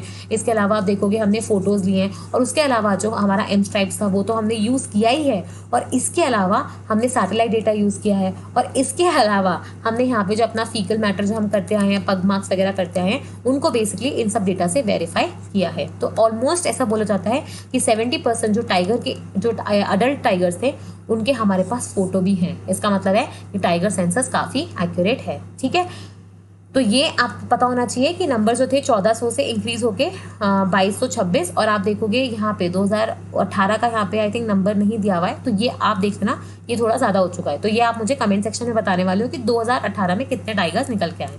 ठीक है, तो अब हम आगे बढ़ते हैं नेक्स्ट क्वेश्चन पे। तो ये क्वेश्चन है रेफरेंस टू IUCN और आपके साइट्स के बारे में। तो साइट्स तो वैसे ही इंपॉर्टेंट है, और IUCN तो हम लोग वैसे ही पढ़ना पड़ता है, क्योंकि इसमें स्टेटस पता होना चाहिए। ठीक है, अभी बस इतना पूछ रहा है कि इन दोनों बॉडीज से रिलेटेड जो इन्फॉर्मेशन है इसमें कौन से करेक्ट है। तो पहला तो यही बोल रहा है कि IUCN जो है वो यूनाइटेड नेशंस का ऑर्गन है। ठीक है, और साइट्स जो है वो एक इंटरनेशनल अग्रीमेंट है बहुत सारी गवर्नमेंट्स के बीच में। दूसरा कि IUCN जो है वो फील्ड प्रोजेक्ट रन करता है वर्ल्ड में, ताकि वो नेचर एनवायरनमेंट को बेटर मैनेज कर सके। और तीसरा है कि साइट्स लीगली बाइंडिंग है। अब बताओ, मैंने तो आपसे क्वेश्चन ये पूछा था कि साइट्स लीगली बाइंडिंग है या नहीं है। ठीक है, तो अब आप मुझे बता दो इसका आंसर फटाफट क्या है, क्योंकि ये बहुत ही ईजी क्वेश्चन है, इसमें हम लोग ज़्यादा टाइम भी स्पेंड नहीं करेंगे। तो देखो, सबसे पहले तो अगर आपने IUCN के बारे में पढ़ा होगा तो आपने पढ़ा होगा कि 1948 के आसपास आई थी। इसका जो हेडक्वार्टर्स है वो है ग्लांड, जो कि है आपके स्विट्जरलैंड में। पहली बार ऐसा है कि स्विट्जरलैंड में कोई बॉडी है जिसका हेडक्वार्टर जेनेवा में नहीं है, नहीं तो अदरवाइज जेनेवा में ही उनके जनरली आप देखोगे हेडक्वार्टर्स होते हैं। ये जो है IUCN, मैंने आपको बताया था ना, ये ओल्डेस्ट कंजर्वेशनिस्ट ऑर्गेनाइजेशन है, और इसका यूनाइटेड नेशन से कोई लेना देना नहीं है। तो एक इन स्टेटमेंट 1 जो है वो वैसे ही इनकरेक्ट है कि ये ऑर्गन है यूनाइटेड नेशन का, तो बिल्कुल नहीं, ये ऑर्गन नहीं है। बट साइट्स जो है वो तो है, इंटरनेशनल अग्रीमेंट है, लेकिन ये ऑर्गन नहीं है। तो इसका मतलब आपका स्टेटमेंट 1 क्या हो गया, इनकरेक्ट। तो ये गया और ये गया, सीधे सीधे आंसर आ गया आपका बी। ठीक है, तो देख लो, आपने एक स्टेटमेंट कलमेट किया और आंसर आ गया बी। तो आंसर तो इसका बी पता लग गया, और आपको अब ये 2 स्टेटमेंट्स जो है आपको पता ही होंगे कि साइट्स जो है वो लीगली बाइंडिंग होता है। लेकिन साइट्स लीगली बाइंडिंग मतलब क्या होता है कि देखो साइट्स करने की कोशिश क्या कर रहा है। साइट्स बेसिकली जो आपका इंटरनेशनल ट्रेड हो रहा है ना बायोडाइवर्सिटी में, उसके जो बेसिकली आपको इंसेंटिव मिलते हैं, बेनिफिट्स मिलते हैं, वो कम करने की कोशिश कर रहा है। ये इंटरनेशनल ट्रेड रोकने की कोशिश नहीं कर रहा।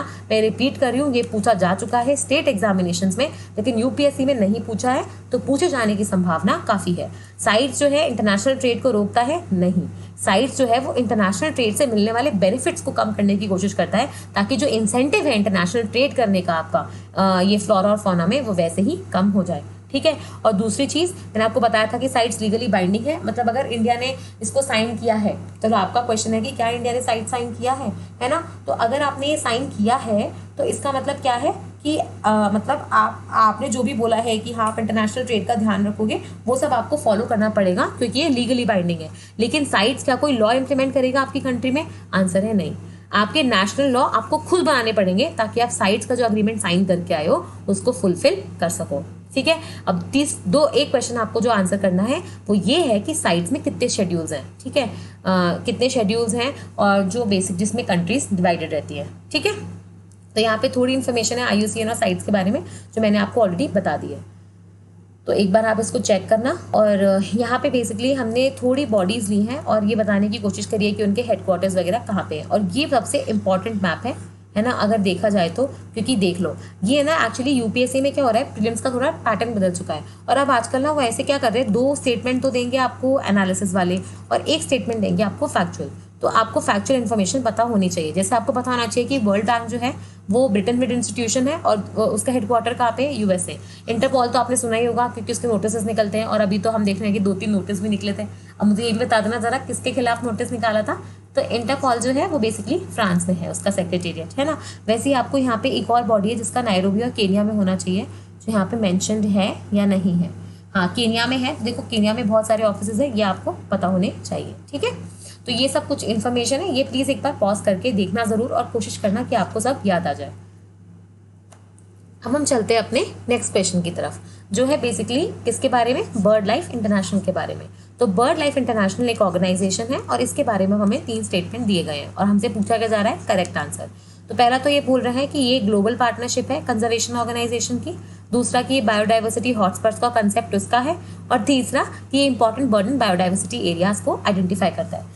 अब सबसे पहले जो इजी स्टेटमेंट है इसके अंदर वो है मेरा बायोडाइवर्सिटी हॉटस्पॉट, ठीक है। क्यों? क्योंकि ये मुझे पता है कि इंडिया में कितने बायोडाइवर्सिटी हॉटस्पॉट्स हैं हमारे यहाँ पे, जल्दी से बता दो। 4 बायोडाइवर्सिटी हॉटस्पॉट्स हैं। और ये कॉन्सेप्ट किसने दिया था, ये दिया था कंजर्वेशन इंटरनेशनल ने। तो इसका मतलब ये बर्ड लाइफ इंटरनेशनल से इसका कोई लेना देना नहीं है।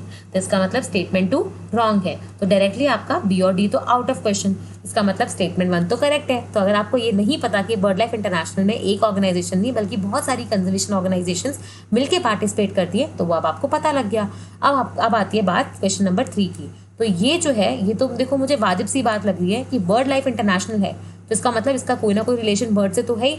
और ऑब्वियसली ये बर्ड के इंपॉर्टेंट एरियाज भी डिक्लेयर करेगा, नहीं तो कौन करेगा, क्योंकि आईयूसीएन तो सारे एनिमल्स को सिर्फ स्टेटस दे रहा है, लेकिन एरियाज वगैरह डिक्लेयर कहाँ कर रहा है वो, और रामसर वेटलैंड्स का कर रहा है। तो इसका मतलब ये स्टेटमेंट अगर मैं जाती अपने हंच जिसको हम लोग बोलते हैं ना, हमारी फीलिंग, सिक्स सेंस, तो मैं थर्ड स्टेटमेंट को फिर भी मार्क करती। तो आंसर क्या हो जाएगा, सी, ठीक है।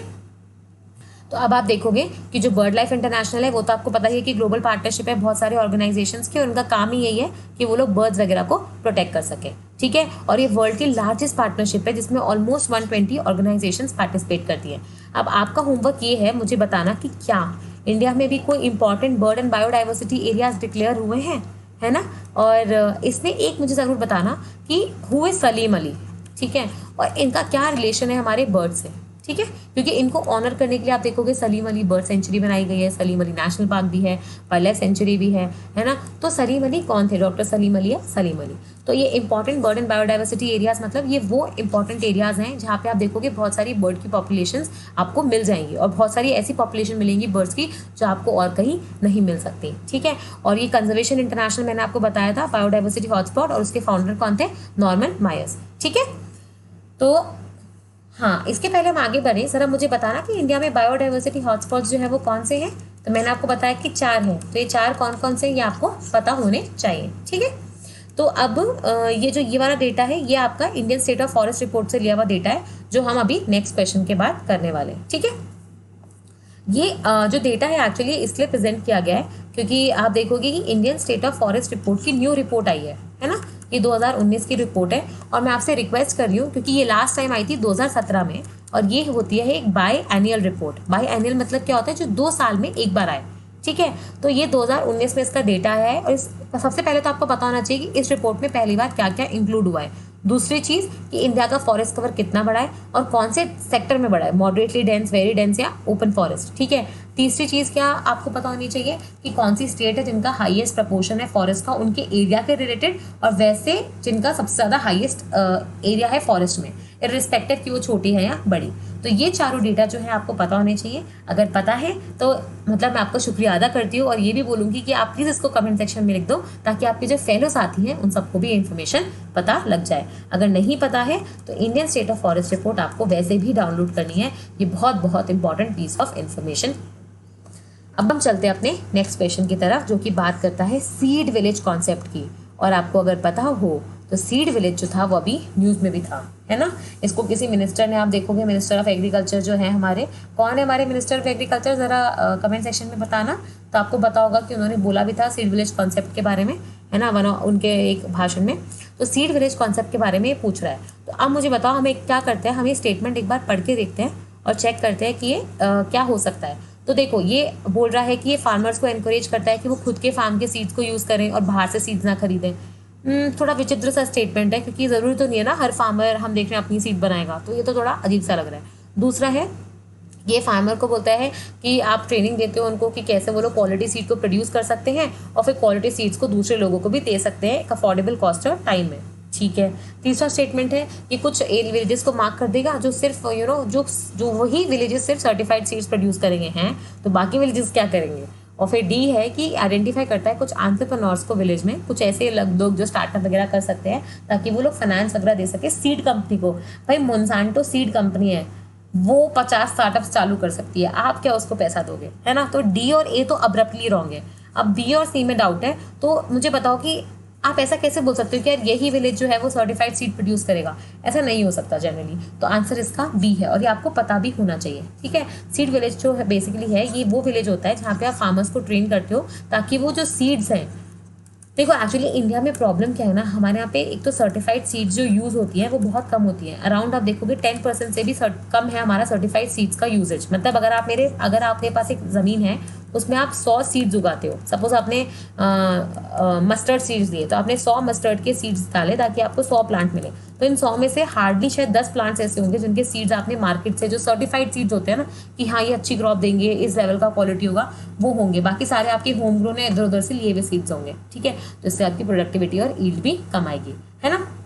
और सीड विलेज का जो कॉन्सेप्ट है वो यही कहता था कि फार्मर्स जो हैं उनको आप ढंग से ट्रेन करो ताकि वो अच्छी अच्छी सीड्स जो हैं क्रॉप्स की ढंग से प्रोड्यूस कर पाएँ, ताकि वो अपनी और अपने आसपास के लोगों की, अपने आसपास के गाँव की जो सीड्स की नीड्स है ना उनको पूरा कर पाए। जिससे इंडिया का क्या हो जाएगा, अच्छा ईल्ड आएगा, अच्छी प्रोडक्टिविटी आएगी और अल्टीमेटली फार्मर्स को भी फायदा होगा, डबलिंग दी फार्मर्स इनकम, है ना। तो हमें डबल कब तक करनी है फार्मर की इनकम, कमेंट सेक्शन में ज़रूर बताना। अब हम चलते हैं अपने नेक्स्ट क्वेश्चन की तरफ कि जेनेटिक इंजीनियरिंग अप्रेजल कमेटी जो है वो किसके अंदर बनाई गई है। इसके पहले कि हम आगे बढ़े, हमने इस कमेटी के बारे में पिछले लेक्चर में बात करी थी और मैंने तभी भी आपको ये बताया था कि ये कमेटी बहुत इंपॉर्टेंट है और ये आप बोल सकते हो हमने कहीं ना कहीं जो हमारे जो ये GM क्रॉप्स का मैटर है उसके चलते ही काफ़ी ज़्यादा न्यूज़ में भी थी। तो ये किसके अंदर बनाई गई है, जल्दी से बता दो एक बार। तो मैंने यार मार्क भी कर दिया, एनवायरमेंट प्रोटेक्शन एक्ट, क्योंकि जो ये GAC है, ये GM क्रॉप्स या फिर आप बोल सकते हो लिविंग मॉडिफाइड ऑर्गेनिजम्स जो होते हैं जिनका जीन वीन चेंज करके आप कुछ क्रॉप या फिर एनिमल में चेंजेस कर रहे हो, तो वो सारे अप्रूवल यहीं से मिलते हैं। और ये आप ऑब्वियसली GI टैग तो है नहीं, फूड के लिए तो है नहीं क्योंकि हमने कॉटन भी बनाया है, और वाइल्ड लाइफ प्रोटेक्शन है नहीं क्योंकि सिर्फ वाइल्ड को नहीं प्रोटेक्ट करना है, आपको पूरे एनवायरमेंट को प्रोटेक्ट करना है। तो GAC जो है आपको पता होना चाहिए, ये ministry of environment, forest and climate change के अंदर आती है। ठीक है। मिनिस्ट्री ऑफ एग्रीकल्चर के अंदर नहीं आती है। ये किसके अंदर आती है, environment, forest and climate change. और इसलिए आप देखोगे इसका काम भी एनवायरमेंट प्रोटेक्ट करना है और ये एनवायरमेंट प्रोटेक्शन एक्ट के अंदर ही बनाई गई है। इसके पहले हम आगे बढ़ें, ज़रा मुझे एक चीज़ बता दो कि आपने CBD का नाम सुना होगा, है ना, कन्वेंशन फॉर बायोलॉजिकल डाइवर्सिटी। उसमें 2 प्रोटोकॉल आते हैं, एक आता है आपका कार्टेजिना प्रोटोकॉल और एक आता है आपका नगोया प्रोटोकॉल। तो ज़रा मुझे ये बताना कि कौन सा प्रोटोकॉल है जो कि इस लिविंग मॉडिफाइड ऑर्गेनिजम्स नाम के शब्द से डील करता है, जो GM क्रॉप्स वगैरह इन सब से डील करता है, कार्टेजिना या नगोया। ठीक है। तो ये बायोसेफ्टी के बारे में बता रहा है कि इंडिया में बायोसेफ्टी जो है वो कैसे काम करता है। तो आपको पता होना चाहिए कि इंडिया में ना 2 तरीके के जो आप बोलोगे मिनिस्ट्रीज हैं जो इन्वॉल्व रहते हैं बायोसेफ्टी मतलब उन चीज़ों से सेफ्टी जो नेचर में एग्जिस्ट करती है या फिर आपने नेचर को ट्वीक करके बनाई है। तो एक तो है आपकी ministry of environment, forest and climate change और दूसरा है आपका ministry of science and technology. क्योंकि आपको पता होना चाहिए कि डिपार्टमेंट ऑफ बायोटेक्नोलॉजी किसके अंदर आता है, ministry of science and technology के अंदर। ठीक है। लेकिन जो GAC बॉडी है वो आपकी आती है मिनिस्ट्री ऑफ एनवायरमेंट के अंदर। ठीक है। तो ये थोड़ा सा आप स्ट्रक्चर एक बार देख लेना, इसमें ज़्यादा कुछ पढ़ने को है नहीं क्योंकि ये आपको पता ही लगे क्या होगा कि GAC जो है वो import, export, research and development वगैरह से डील करता है। तो और ये जो आपकी ministry of science and technology वगैरह है, ये डेटा को देखना, पूरा जो ये वाला काम होता है, प्रोटोकॉल बनाना, गाइडलाइन बनाना, क्योंकि ये ज़्यादा उसमें सशक्त है, तो ये वो वाला काम करते हैं। फिर हम चलते हैं अपने नेक्स्ट क्वेश्चन की तरफ जो है BNHS के बारे में। अब क्योंकि मैंने आपसे सलीम अली के बारे में पहले ही पूछा था, तो क्या सलीम अली जी का BNHS से कोई कनेक्शन था या नहीं, ये ज़रा आप एक बार कमेंट सेक्शन में ज़रूर बताना। ठीक है। तो अब हम बात करते हैं BNHS के बारे में। ये 3 स्टेटमेंट दे रखी है। पहली स्टेटमेंट है कि ये एक ऑटोनॉमस ऑर्गेनाइजेशन है जो मिनिस्ट्री ऑफ एनवायरनमेंट, फॉरेस्ट और क्लाइमेट चेंज के अंदर आती है। दूसरा, ये नेचर को प्रोटेक्ट करना चाहती है, एक आप बोल सकते हो रिसर्च, एजुकेशन और पब्लिक अवेयरनेस फैला के। और तीसरा है कि ये मतलब ट्रायल्स वगैरह कंडक्ट करेगी और जनरल पब्लिक वगैरह में कैंप्स लगाएगी। तो अब ये क्वेश्चन तो है बड़ा फैक्चुअल। अगर आपको नहीं पता BNHS है ही क्या, बिल्कुल भी आइडिया नहीं है, ये भी नहीं पता कि एक NGO टाइप से है जो सोसाइटी रजिस्ट्रेशन एक्ट के अंदर बनाई गई थी, तो फिर ये क्वेश्चन थोड़ा आपके लिए टिपिकल हो जाएगा और मैं बोलूँगी कि ऐसे क्वेश्चन को आप मत अटेम्प्ट करो। लेकिन अगर आपको सिर्फ इतना भी पता है कि एक NGO है, कि सोसाइटी रजिस्ट्रेशन एक्ट के अंदर बनाई गई थी, तो आप इसका आंसर निकाल सकते हो। क्यों? क्योंकि फिर आपने जो स्टेटमेंट 1 है वो आपने एलिमिनेट कर दिया। ये मिनिस्ट्री के द्वारा बनाई गई बॉडी नहीं है, ये सरकारी बॉडी नहीं है, ठीक है, ये खुद की ऑर्गेनाइजेशन है जो सेपरेट है मिनिस्ट्री ऑफ एनवायरनमेंट से। तो स्टेटमेंट 1 हो गया आपका इनकरेक्ट। तो इसका मतलब स्टेटमेंट 2 तो आपका वैसे भी राइट हो गया। अब अगर स्टेटमेंट 2 राइट है तो उस लाइट में आप स्टेटमेंट 3 को पढ़ो। स्टेटमेंट 2 क्या कह रहा है कि ये कंजर्व करना चाहता है नेचर को एक्शन बेस्ड रिसर्च, एजुकेशन और पब्लिक अवेयरनेस से। अब आपने कंसिडर कर लिया कि स्टेटमेंट 2 राइट है, तो अब स्टेटमेंट 3 पढ़ो कि ये काम करना चाहता है और ये काम करने के लिए क्या करेगा, ये नेचर ट्रेल्स वगैरह करेगा और कैंप्स वगैरह लगाएगा। तो क्या आपको ये सही लग रहा है? हाँ यार, बिल्कुल सही बैठ रहा है। आपको ये काम करना है और ये काम आप कैसे कर सकते हो ये आपने बता दिया। तो ये स्टेटमेंट 2 और 3 राइट है और इसीलिए इसका आंसर है सी। देख लो, ठीक है। तो BNHS मैंने आपको बताया था कि ये आपको अगर इतना भी पता है कि NGO है तो आप ये क्वेश्चन अटेम्प्ट कर पाओगे। और ये जो थी ये 1888 नहीं है, ये 1988 है। ओके, और ये जो है बेसिकली इसका सोल जो एम था ना वो यही था कि इसको ये एक्चुअली ये वाला जो चीज़ है ये मैं आपको कंफर्म करके बताती हूँ कि इसका एग्जैक्ट ईयर क्या है ना। ये मुझे लग रहा है गलत है यहाँ पे, तो ये हम एक आपको कंफर्म करके एक बार कमेंट्स में बता देंगे। इसका जो सोल एम है ऑर्गेनाइजेशन का वो यही है कि आपको रिसर्च एक्टिविटीज़ कंडक्ट करनी है और ऑब्जर्वेशन करने हैं नेचुरल हिस्ट्री और डिस्प्ले करना है आपको रेयर स्पेसिमेन, ठीक है। BNHS का मिशन मैंने आपको पहले ही बता दिया और ये कैसे करेगा वो हमने देख ही लिया। तो ये देखो BNHS, और इसमें आप देखोगे कि इन्होंने ड्रैगन फ्लाई का सेंसस भी किया है। अब आप सोच रहे हो कि ड्रैगन फ्लाई का सेंसस कौन करता है, तो वही तो बात है, जो कोई नहीं करता वो BNHS करता है, ठीक है।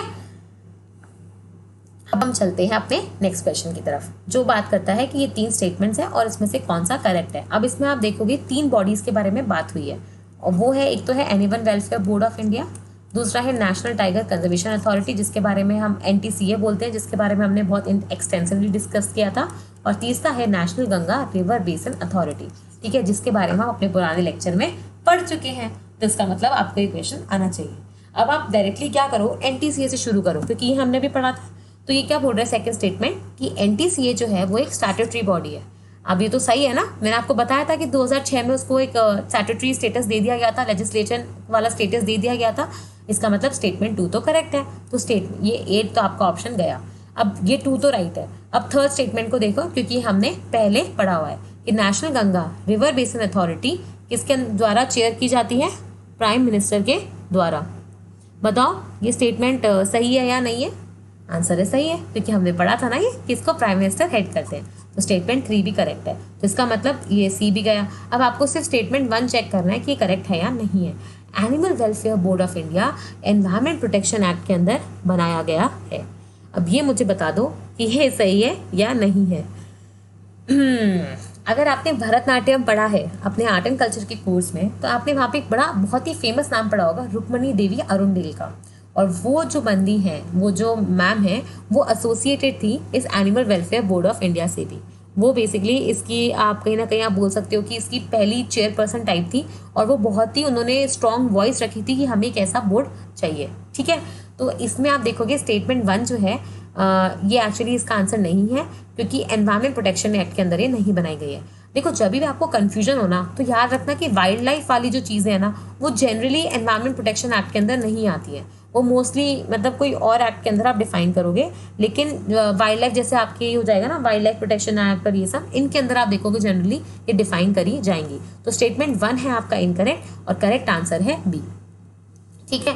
तो यहाँ पे थोड़ा सा आपको ये पता होना चाहिए, क्योंकि NTCA और ये हमने बाकी दोनों पढ़ लिए हैं। तो animal welfare board of India एक ये स्टैट्यूटरी बॉडी है, ठीक है, जो एडवाइस करने के लिए बनाई गई थी। और एक से पहले कि हम आगे बढ़े, जरा मुझे बस एक बार बता देना, यहाँ पे मैं आपको बता देती हूँ कि ये वाली जो बॉडी है, ये prevention of cruelty towards animals act, जो आया था 1960 में, ये उसके अंदर बनाई गई है। और अभी रिसेंटली इस बॉडी के हेडक्वार्टर्स जो थे वो शिफ्ट करे गए हैं सदर्न इंडियन स्टेट से नॉर्दर्न इंडियन स्टेट। ठीक है, तो आपको ये बताना है कि ये बॉडी के हेडक्वार्टर्स पुराने वाले कहाँ पे थे और नए वाले कहाँ पे हैं। प्लीज़ इसको मिस मत करना, ये पिछले साल ही हुआ है। ठीक है, तो animal welfare board of India statutory advisory body है। कौन से एक्ट के अंदर बनाई गई है? ये वाले एक्ट के अंदर, एनवायरमेंट प्रोटेक्शन एक्ट के अंदर नहीं बनाई गई है। और यहाँ पे भी लिखा है रुक्मणी देवी अरुणदेव जी का नाम। ठीक है, तो ये आप एक बार देख लेना, वैसे हमने ये पहले पढ़ चुका है।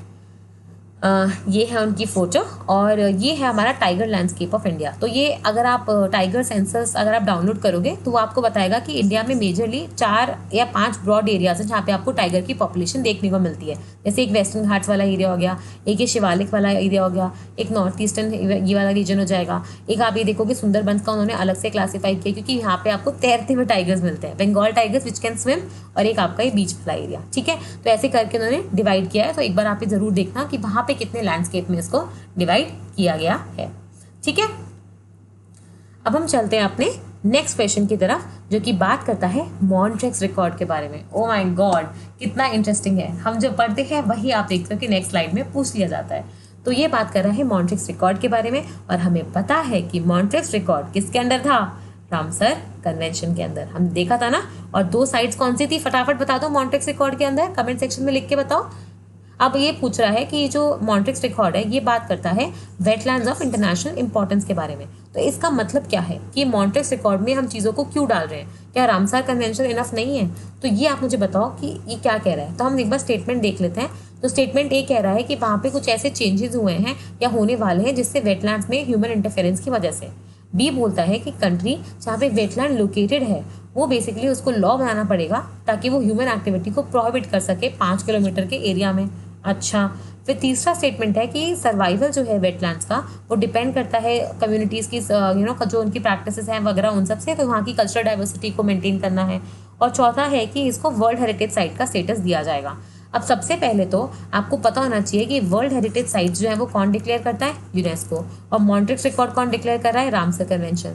इनका आपस में कोई लेना देना है नहीं, तो ये स्टेटमेंट डी तो नहीं हो सकता। अब क्योंकि यहाँ पे वर्ल्ड हेरिटेज साइट की बात हुई है तो आपको पता होना चाहिए कि 2 टाइप की वर्ल्ड हेरिटेज साइट्स होती है, एक होती है टेंजिबल और एक होती है इनटेंजिबल। अब आपका होमवर्क क्या है, मुझे ये बताना कि इंडिया में कितनी टेंजिबल यूनेस्को हेरिटेज साइट्स हैं और कितनी intangible UNESCO world heritage sites हैं, है ना। प्लीज़ एक बार नंबर बता दो, और अगर नाम बता दोगे तो बहुत ही बढ़िया बात है, अगर नहीं बता सकते क्योंकि बहुत ज़्यादा है तो सिर्फ नंबर बता देना, है ना। और इस टेंजिबल वाले में तो आपको ये भी बताना पड़ेगा कि नेचुरल कितनी है, हिस्टोरिक कितनी है और मिक्स्ड कितनी है। ठीक है, तो ये तीनों चीज़ें ज़रा उसको डिफ्रेंशिएट करके बताना। अब आप देखो कि मॉन्ट्रेक्स रिकॉर्ड, देखो ये तो डायरेक्टली स्टेटमेंट है, मॉन्ट्रेक्स रिकॉर्ड में डालने का रीज़न ही यही था, स्टेटमेंट ए। तो इसका ये दोनों डिस्कशन करने से बेटर है हम ये डिस्कस कर लें कि ए हो जाएगा। मॉन्ट्रेक्स रिकॉर्ड में मतलब है कि अगर आपकी कोई साइट रामसर कन्वेंशन में थी लेकिन वहाँ पे क्या हुआ, इतना ज़्यादा ह्यूमन इंटरवेंशन हुआ कि वहाँ के इकोलॉजी को थ्रेट पड़ गया है, तो ऐसी साइट्स को आप मॉन्ट्रेक्स रिकॉर्ड में डाल देते हो ताकि उन पर ज़्यादा प्रोटेक्शन का काम किया जा सके।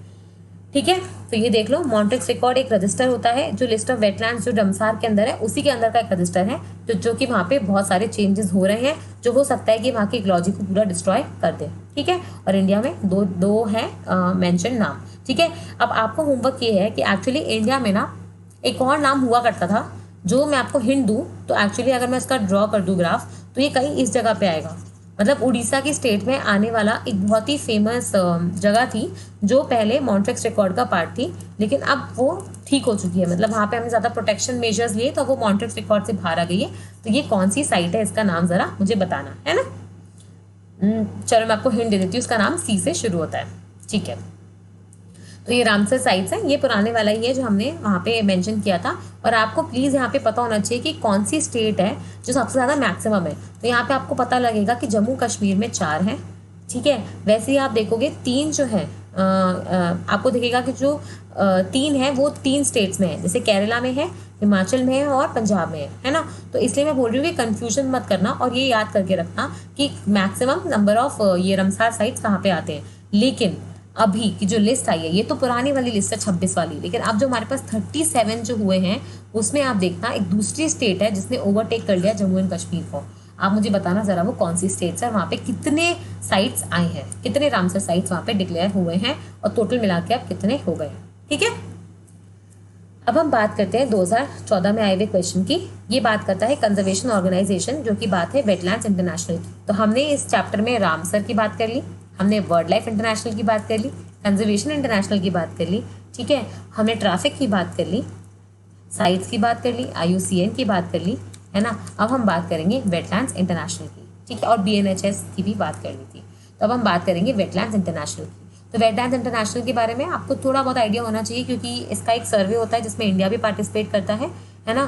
सबसे पहले तो हम देखते हैं क्या कह रहा है कि वेटलैंड इंटरनेशनल जो है वो एक इंटर गवर्नमेंटल ऑर्गेनाइजेशन है जो कि बनाई गई थी रामसार कन्वेंशन के सिग्नेटरी से। अच्छा, दूसरा क्या है, ये उस फील्ड में काम करती है ताकि नॉलेज और ये सबको डेवलप कर सके, लोगों को प्रैक्टिकल एक्सपीरियंस बता सके, ताकि वो बहुत अच्छे अच्छे पॉलिसीज बना सके। अब मुझे बताओ कि क्योंकि यहाँ पे वेटलैंड्स लिखा है तो आपको लगता है कि ये रामसर कन्वेंशन से रिलेटेड होगा? मैं बताती हूँ, 60% लोग जो है ना, जिन्होंने कभी इस ऑर्गेनाइजेशन के बारे में नहीं सुना होगा, वो अज्यूम कर लेंगे कि स्टेटमेंट 1 राइट है, और वो पता है आंसर क्या मार्क करके आएंगे? C, जो है आपका रॉन्ग आंसर। क्योंकि ऑल्दो इस वेटलैंड इंटरनेशनल में वेटलैंड शब्द जुड़ा हुआ है, लेकिन इसका रामसर से कोई लेना देना नहीं है। ये बेसिकली ऐसा नहीं है कि रामसर जिसे साइन किया है वही लोग इसको साइन कर पाएंगे, ऐसा बिल्कुल नहीं है। तो स्टेटमेंट 1 जो है वो इनकरेक्ट है, ठीक है। वेटलैंड इंटरनेशनल जो है बेसिकली आप देखोगे ये NGO है, मतलब नॉट फॉर प्रॉफिट ऑर्गेनाइजेशन है, जो कि इंटरनेशनल लेवल की NGO है। इंटरनेशनल लेवल की नॉट फॉर प्रॉफिट ऑर्गेनाइजेशन है जो वेटलैंड्स के एरिया में काम करती है। इसका रामसर कन्वेंशन से कोई लेना देना नहीं है। उल्टा ये जो होता है, एक ये वाटर बर्ड सेंसस होता है, वाटर बर्ड सर्वे बोल लो, सेंसस बोल लो, ये कंडक्ट करवाती है ये देखने के लिए कि कंट्रीज का क्या हाल है वाटर बर्ड्स के रिलेटेड, ठीक है। और ऑब्वियसली अब सेकंड स्टेटमेंट तो बहुत ही जनरल स्टेटमेंट है, ये तो राइट आपको पढ़ते ही समझ में आ जाना चाहिए कि हाँ, मतलब ऐसी बॉडीज क्या करेंगी, कुछ नॉलेज होगी, उसको एक्सपैंड करने का कोशिश करेंगी, एक्सपीरियंस को अपने लोगों तक पहुँचाने का कोशिश करेंगी, ताकि अच्छी अच्छी पॉलिसीज बन सके। तो स्टेटमेंट B करेक्ट है और इसका आंसर है B, ठीक है। वेटलैंड इंटरनेशनल NGO हो गया जो कि कंजर्वेशन और रिस्टोरेशन करेगा वेटलैंड्स का, और ताकि उनका डिटोरिएशन ना हो सके, ठीक है। और ये आप देख लोगे कि ये पार्टनरशिप है, पर ये ऐसा नहीं कि रामसर कन्वेंशन जिसने साइन किया है वही इसको साइन कर पाएंगे, ठीक है। ये मैं बोल रही थी कि ये यहाँ पे लिखा होना चाहिए। हाँ, वेटलैंड इंटरनेशनल जो होता है बेसिकली आप देखोगे इसकी बहुत सारे पार्टनर्स हैं। एक बहुत इंपॉर्टेंट बात, बर्ड लाइफ इंटरनेशनल के बारे में हमने बात करी थी। मुझे इतना बताना कि बर्ड लाइफ इंटरनेशनल का इंडिया में कौन पार्टनर है, और दूसरा कि ये वेटलैंड इंटरनेशनल जो है वो जो सर्वे कराता है, उस सर्वे में इंडिया से कौन सी ऑर्गेनाइजेशन है वो पार्टिसिपेट करती है। अब ये क्वेश्चंस जो है मैं अज्यूम कर रही हूँ कि आपने अपने एनवायरनमेंट के कोर्सेज वगैरह में पढ़े होंगे, या फिर डेली जो ये न्यूज़ चैनल्स आ रहे हैं वहाँ पे पढ़े होंगे, है ना। तो अगर आप इनको ढूंढोगे तो इससे क्या होगा ना कि आपका जो मोटिवेशन है सब्जेक्ट को पढ़ने का वो भी डेवलप होगा। आपको ये नहीं लगेगा कि मैंने सब कुछ पढ़ लिया है, क्योंकि सब कुछ नहीं पढ़ा है ना। तो ये प्लीज़ आप मुझे बताना। और यहाँ पे आप देखोगे BNHS का भी एक इम्पॉर्टेंट रोल है। तो ये ऑर्गेनाइजेशंस, इनका इंटर लिंकेजेस आपको वैसे भी पढ़ना है, और अगर आपको मतलब लगता है कि इसके बारे में आपको अलग से कोर्स चाहिए तो उसके बारे में आप नीचे कमेंट सेक्शन में बोल सकते हैं, है ना। तो ये वेटलैंड इंटरनेशनल जो है आप देख लो कि इसका जो काम होता है वही है research, community based field projects वगैरह करना होता है। गवर्नमेंट्स को थोड़ा होता है ना पॉलिसी बेटर कर सके, उसके बारे में उनको थोड़ा ज्ञान बांटना होता है। अब हम चलते हैं अपने नेक्स्ट क्वेश्चन की तरफ, जो है आपके ये फॉरेस्ट राइट्स एक्ट के बारे में, ठीक है। ये फॉरेस्ट राइट एक्ट जो है बेसिकली आपका पीछा नहीं छोड़ने वाला है ना। तो इसमें मैंने आपको पिछली बार भी बताया था, एक डेट बताई थी मैंने आपको कि इससे पहले अगर आप आए हो तो आपके जो राइट्स हैं वो मान लिए जाएंगे। तो ज़रा ये डेट बता देना मुझे कौन सी है ना। तो scheduled tribes and other traditional forest dwellers act जो आया था आपका, जिसको हम लोग फॉरेस्ट राइट्स एक्ट बोलते हैं, ये जो है ये बोल रहा है उसमें कि अथॉरिटी किसको दी गई है कि वो इनिशिएट कर सकता है प्रोसेस कि आपको किसको कम्युनिटी राइट्स देने हैं और इंडिविजुअल राइट्स देने हैं, या फिर बोथ, ठीक है। मतलब आपसे सीधे सीधे वो यही पूछ रहा है कि कौन डिसाइड करेगा कि इस फॉरेस्ट में फॉरेस्ट राइट एक्ट के अंदर कौन सी ट्राइब को फॉरेस्ट राइट्स मिलने हैं या नहीं है। और यही क्वेश्चन आप देख लोगे कि रिपीटेड है। ये पिछले साल के प्रीवियस ईयर क्वेश्चन में हमने अभी पढ़ा था कि कौन डिसाइड करता है, ये ग्राम सभा, ठीक है, वहाँ के रहने वाले लोग। तो आंसर क्या है इसका D, जो कि है ये वाला। तो फॉरेस्ट राइट्स एक्ट देख लो। सबसे पहले तो हमने यहाँ पे क्या करा है, थोड़ी सी इन्फॉर्मेशन ली है क्योंकि आपको पता होना चाहिए। देखो अभी फिलहाल तो क्या हुआ है कि जम्मू कश्मीर जो है उसमें जो आर्टिकल 370 था वो एब्रोगेट कर दिया गया है, और अब इसको 2 यूनियन टेरिटरीज में बांट दिया गया है।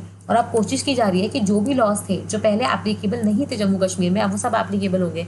तो ये जो कहानी है ये पुरानी कहानी है, जब जम्मू कश्मीर स्टेट हुआ करता था कि वहाँ पे ये एक्ट वैलिड नहीं था, उनका अपना एक फॉरेस्ट राइट एक्ट था। और इसके पहले कि आप आगे बढ़ो, तब अगर आप देखोगे जम्मू कश्मीर में वहाँ का एक हंगुल करके उनका रेड डियर होता है, रेड स्टैग डियर, वो उनका स्टेट एनिमल था। ठीक है, अब इस एक्ट के अंदर क्या हो जाएगा कि ग्राम सभा जो होती है ना, वो इनिशिएट करती है इस प्रोसेस को कि वो डिसाइड कर सके कि कौन से इंडिविजुअल कम्युनिटी को फॉरेस्ट राइट्स मिलने चाहिए। ठीक है, क्योंकि आप देखोगे कि ये फॉरेस्ट राइट्स जो है, ये फॉरेस्ट जो है किसी विलेज के पास होंगे, और ये जो विलेज वाले लोग हैं वही एक्चुअली देख रहे होंगे ना, वो आप बोल सकते हो कि आंखों देखा हाल बता सकते हैं कि क्या ये कम्युनिटीज़ सच में फॉरेस्ट में रहती है या नहीं है। क्योंकि अगर आपने फॉरेस्ट के राइट्स किसी गलत कम्युनिटी को दे दिए तो उससे पूरे विलेज को भी नुकसान होगा, क्योंकि वो फ्यूल वुड, फायर वुड वो सब कलेक्ट नहीं कर पाएंगे, अपनी गाय भैंसों को चारा नहीं डलवा पाएंगे, है ना, क्योंकि हो सकता है उन पर रिस्ट्रिक्शन लगा दिए जाएं। तो इस सब को ना देखते हुए आपने ग्राम सभा को ये रिस्पॉन्सिबिलिटी दे दी। ठीक है, अब ये यहाँ पे आप देखोगे ये वाला प्रोसीजर है। यहाँ पे क्या होता है कि ग्राम सभा जो होती है सबसे पहले तो वो प्रिपेयर करती है कि क्लेम्स वगैरह किसके हैं, कहाँ है, मैप डिलीनेट करने का कोशिश करती है कि कहाँ कहाँ रहते हैं। ठीक है, और उसके बाद वो क्या करती है, एक रेजोल्यूशन पास करती है जिसकी कॉपी जो होती है एक सब डिविजनल लेवल कमेटी को पहुँचाई जाती है। ठीक है, उसके बाद आप देखोगे फाइनली ये और आगे जाती है और वहाँ से फिर अप्रूवल आता है। समझ में आ गया आपको? तो स्टार्टिंग कहाँ से हो रही है इसकी, ग्राम सभा से। अब हम चलते हैं अपने नेक्स्ट क्वेश्चन की तरफ, जो है नेशनल बायोडाइवर्सिटी अथॉरिटी के बारे में, जिसका मतलब काम यहाँ पे बोला गया है कि उसका काम इंडियन एग्रीकल्चर में क्या है। ठीक है, मतलब स्पेसिफिकली क्वेश्चन किसके बारे में बात कर रहा है, नेशनल बायोडाइवर्सिटी अथॉरिटी, और उसका मतलब आप बोल सकते हो कनेक्शन विद इंडियन एग्रीकल्चर। ठीक है, तो ये 3 स्टेटमेंट्स दे रखे हैं। इसके पहले कि हम आगे बढ़ें, आपको पता होना चाहिए कि नेशनल बायोडाइवर्सिटी जो अथॉरिटी है वो किसके अंदर बनाई गई है, वो बनाई गई है बायोडाइवर्सिटी एक्ट 2002 के अंदर। ठीक है, इंडिया ने एक बायोडाइवर्सिटी एक्ट पास किया था, क्यों, क्योंकि हमने सीबीडी को साइन किया था। और आप मुझे ज़रा ये बता दो कि क्या सीबीडी लीगली बाइंडिंग है या नहीं है। ठीक है, तो अब हम बात करेंगे नेशनल बायोडाइवर्सिटी अथॉरिटी के बारे में। और अब मुझे बताए, आपको बहुत सिंपल तरीका है, आपने ये पता लगा लिया कि नेशनल बायोडाइवर्सिटी अथॉरिटी किसके अंदर बनाई गई थी, बायोडाइवर्सिटी एक्ट के अंदर। और वो एक्ट क्यों आया था, क्योंकि आपने सीबीडी को साइन किया था। अब सीबीडी के अंदर कितने प्रोटोकॉल आते हैं, आज के अंदर 3 चीज़ें आती है, आईची टारगेट्स, नगोया प्रोटोकॉल और कार्टेजिना प्रोटोकॉल। अब अगर इस मतलब ये तीनों स्टेटमेंट्स अगर इन तीनों चीज़ों को फुलफिल करेंगे तो कहीं ना कहीं आपकी नेशनल बायोडाइवर्सिटी अथॉरिटी मतलब वही काम कर रही होगी ना। तो पहला स्टेटमेंट देख लो, पहला स्टेटमेंट बोलता है कि ये चेक करता है बायोपायरेसी को और प्रोटेक्ट करता है indigenous and traditional genetic resources को। क्या ये करेक्ट है या नहीं है? ऑब्वियसली करेक्ट है, क्योंकि अगर आपको पता हो नगोया प्रोटोकॉल किस चीज़ के बारे में बात करता है, एक्सेस एंड इक्वल बेनिफिट्स, तो ये बिल्कुल वही काम कर रहा है क्योंकि नगोया प्रोटोकॉल को सेटिस्फाई कर रहा है। अब हम देखते हैं सेकंड स्टेटमेंट। एनबीए जो है वो डायरेक्टली मॉनिटर करता है और सुपरवाइज करता है scientific research on genetic modification. भाई जेनेटिक मॉडिफिकेशन के बारे में हमने तो अभी पढ़ा था, 2 बॉडीज थी, एक थी ministry of science and technology और दूसरी थी आपकी ministry of environment, forest and climate change, और इसके अंदर थी आपकी जीईएसी। तो इसका तो एनबीए से कोई लेना देना है ही नहीं, तो इसलिए सेकंड स्टेटमेंट नहीं होगा। तो इसका आंसर 2 तो गया, 1 राइट है। अब हम थर्ड स्टेटमेंट देख लेते हैं। थर्ड क्या बोलता है कि जो एप्लीकेशन होता है आपका इंटेलेक्चुअल प्रॉपर्टी राइट्स का, जो कि आपके जेनेटिक या बायोलॉजिकल रिसोर्सेज से रिलेटेड है, ये बिना एनबीए के अप्रूवल के नहीं हो सकते। और यही स्टेटमेंट, इसी का ही मॉडिफाइड फॉर्म हमने देखा था कि पहले वाले एक क्वेश्चन में भी पूछा जा चुका है, जहाँ पे मैंने आपको बताया था। क्योंकि अगर आपको इंटेलेक्चुअल प्रॉपर्टी राइट्स से सपोज आपने बोला कि मैंने ये प्लांट देखा था यहाँ के नीलगिरीज के जंगल में, जिससे ना जो यहाँ के ट्राइब्स हैं वो कोई जड़ी बूटी बनाते हैं जिससे पेट दर्द ठीक हो जाता है। अब अगर सपोज कोई फॉरेन कंपनी आती है और उसने ये डिस्कवर कर लिया तो वो इंटेलेक्चुअल प्रॉपर्टी राइट्स के लिए अप्लाई कर देगी। लेकिन अगर मुझे बताओ, अगर आप डायरेक्टली इस इंटेलेक्चुअल प्रॉपर्टी राइट को मतलब पास करवा देते बिना एनबीए के अप्रूवल के, तो होता क्या कि अगर एनबीए से अप्रूवल लेते तो एनबीए क्या करती कि वहाँ की जो लोकल कम्युनिटी है जो बायोडाइवर्सिटी को मैनेज करती है, बायोडाइवर्सिटी मैनेजमेंट बोर्ड, उसको कांटेक्ट करती और उससे पूछती कि क्या आपके पास ऑलरेडी ये प्रैक्टिस एग्जिस्टेंस में तो नहीं है, क्योंकि हम नहीं तो किसी और को इंटेलेक्चुअल प्रॉपर्टी राइट दे रहे हैं। और अगर वो हाँ बोलती थी तो उस कंपनी को फिर इंटेलेक्चुअल प्रॉपर्टी राइट नहीं दिए जाते, वो एक्सप्लॉइट नहीं कर पाती वो इन्फॉर्मेशन को जो उसने कहीं से चुराई है। और इसीलिए आप देखोगे कि एनबीए का यहाँ पे इंपॉर्टेंट रोल है, तो इसलिए स्टेटमेंट थी करेक्ट है। इसका आंसर क्या हो जाएगा? सी। ठीक है, तो ये थोड़ी इन्फॉर्मेशन है, सॉरी नेशनल बायोडाइवर्सिटी अथॉरिटी के बारे में। तो यहाँ पे क्या बात कर रहे हैं वो वो बात कर रहे हैं बेसिकली कि नेशनल बायोडाइवर्सिटी अथॉरिटी, जो मैंने आपको पहले ही बताया था, ये बायोडाइवर्सिटी एक्ट के अंदर बनाई गई है। ये एक स्टैट्यूटरी बॉडी है, क्योंकि अगर आप किसी बॉडी को कोई एक्ट के अंदर बनाते हो तो वो फिर एक स्टैट्यूटरी बॉडी कहलाई जाती है। ठीक है, ये याद रखना 3 तरीके का काम करती है। एक तो फैसिलिटेट करती है कुछ चीज़ों को रेगुलेट करती है, और कुछ चीज़ों को एडवाइस देती है। मतलब एडवाइस किसको देगी? स्टेट या फिर डिस्ट्रिक्ट लेवल की कमिटीज़ को। और ये क्वेश्चन प्रीलिम्स में पूछा जा चुका है, लेकिन बहुत पहले, है ना, तो ये याद रखना। और ये जो है बेसिकली वही जो नगोया प्रोटोकॉल, कार्टेजिना प्रोटोकॉल और आपके आईजी टारगेट्स वगैरह में लिखा हुआ है ना, वही चीज़ है कि हमको कंजर्वेशन करना है, सस्टेनेबल यूज़ करना है हमारे रिसोर्सेज का, और फेयर एंड इक्विटेबल शेयरिंग करनी है बेनिफिट्स की। ठीक है, बायोपायरेसी वगैरह आपको चेक करना है, देखना है कि कोई ओवर एक्सप्लॉइट ना करे हमारे जेनेटिक रिसोर्सेज को, और हमसे पूछे बिना आईपीआर के लिए अप्लाई ना कर पाए। ठीक है, इसके हेडक्वार्टर्स कहाँ पे हैं? चेन्नई। और ये सबसे इंपॉर्टेंट है, क्योंकि अगर आपको लगता है इसके हेडक्वार्टर्स IUCN है, तो सॉरी, इसके हेडक्वार्टर्स दिल्ली में है, तो वो नहीं है। अब इसके पहले कि हम आगे बढ़ें, सबका ड्रीम क्या है? लबासना, है ना। और लबासना जाने के लिए आपको जाना पड़ता है UPSC के ऑफिस, वहाँ पे इंटरव्यू देने। ठीक है, जो है दिल्ली में शाहजहाँ रोड पे। अब ये UPSC के जस्ट सामने ना एक बड़े कमाल के आप बोल सकते हो एनवायरमेंटल ऑर्गेनाइजेशन जो इंडिया में है, उसकी बिल्डिंग है। तो ये आप मुझे ज़रा बताना कि कौन सी बिल्डिंग है जो UPSC के जस्ट सामने आपको मिल जाएगी। ठीक है, उसी रोड पे।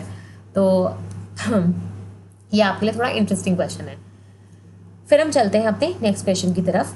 ये बात कर रहा है नेशनल वाटर मिशन के बारे में। ठीक है, और तो ये बोल रहा है कि अगर नेशनल वाटर मिशन को अगर हम प्रॉपरली और कम्प्लीटली इम्प्लीमेंट कर दें तो ये कंट्री को कैसे इम्पैक्ट करेगा। अभी सबसे पहले तो हम आगे बढ़े, उसके पहले आपको पता होना चाहिए कि जो नेशनल वाटर मिशन है, ठीक है, ये किसके अंतर्गत आता है? किसके अंतर्गत आता है ये आपने पता होगा। तो एक national action plan of climate change है, उसके अंदर हमने 8 मिशंस बनाए थे, और उसी में से एक मिशन था नेशनल वाटर मिशन। आपका होमवर्क क्या है? बाकी 7 मिशंस बताना। तो ये बाकी 7 मिशंस कौन से हैं, ये आप मुझे कमेंट सेक्शन में बताने वाले हो। और अगर आपको सच में प्रीलिम्स रिलेटेड इन्फॉर्मेशन चाहिए तो ये भी देख लेना कि इन 7 मिशंस में से कौन से मिशन जो हैं वो कौन सी मिनिस्ट्री के अंदर आते हैं। ठीक है, तो इससे क्या होगा, आपका प्रीलिम्स रिलेटेड मटेरियल भी तैयार हो जाएगा, है ना। तो 7 मिशन कौन कौन से हैं? आपने एक बहुत फेमस मिशन सुना होगा, नेशनल सोलर मिशन, तो ये सब भी इसके अंदर आता है। वैसे आप देखोगे सस्टेनेबल हैबिटेट के बारे में, तो ऐसे वाले मिशन की बात कर रही हूँ मैं। ठीक है, तो नेशनल वाटर मिशन के बारे में ये 3 स्टेटमेंट्स हैं, एक बार पढ़ लेते हैं। ये बोल रहा है कि इससे हमारे जो वाटर के नीड्स है अर्बन एरियाज़ के, वो मतलब मीट कर सकते हो आप रिसाइकलिंग करके वेस्ट वाटर की।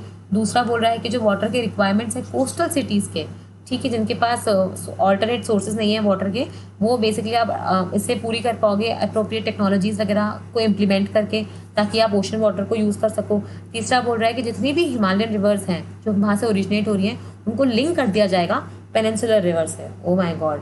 और चौथा बोल रहा है कि जो एक्सपेंस होगा, जो आप इनकर करोगे, बेसिकली फार्मर्स जो इनकर करते हैं, जो बोरवेल्स वगैरह वो डिग करते हैं, वो ताकि वो ग्राउंड पानी निकाल सके, वो कम्प्लीटली रिएम्बर्स किया जाएगा गवर्नमेंट के द्वारा। अब सबसे पहले तो अगर आपको इतना भी पता है, अगर आपने सिर्फ NCERT पढ़ी है ज्योग्राफी की, तो आपको पता होगा वहाँ पे जो 90% हमारा सरफेस और ग्राउंड वाटर है वो कौन यूज़ करता है? एग्रीकल्चर।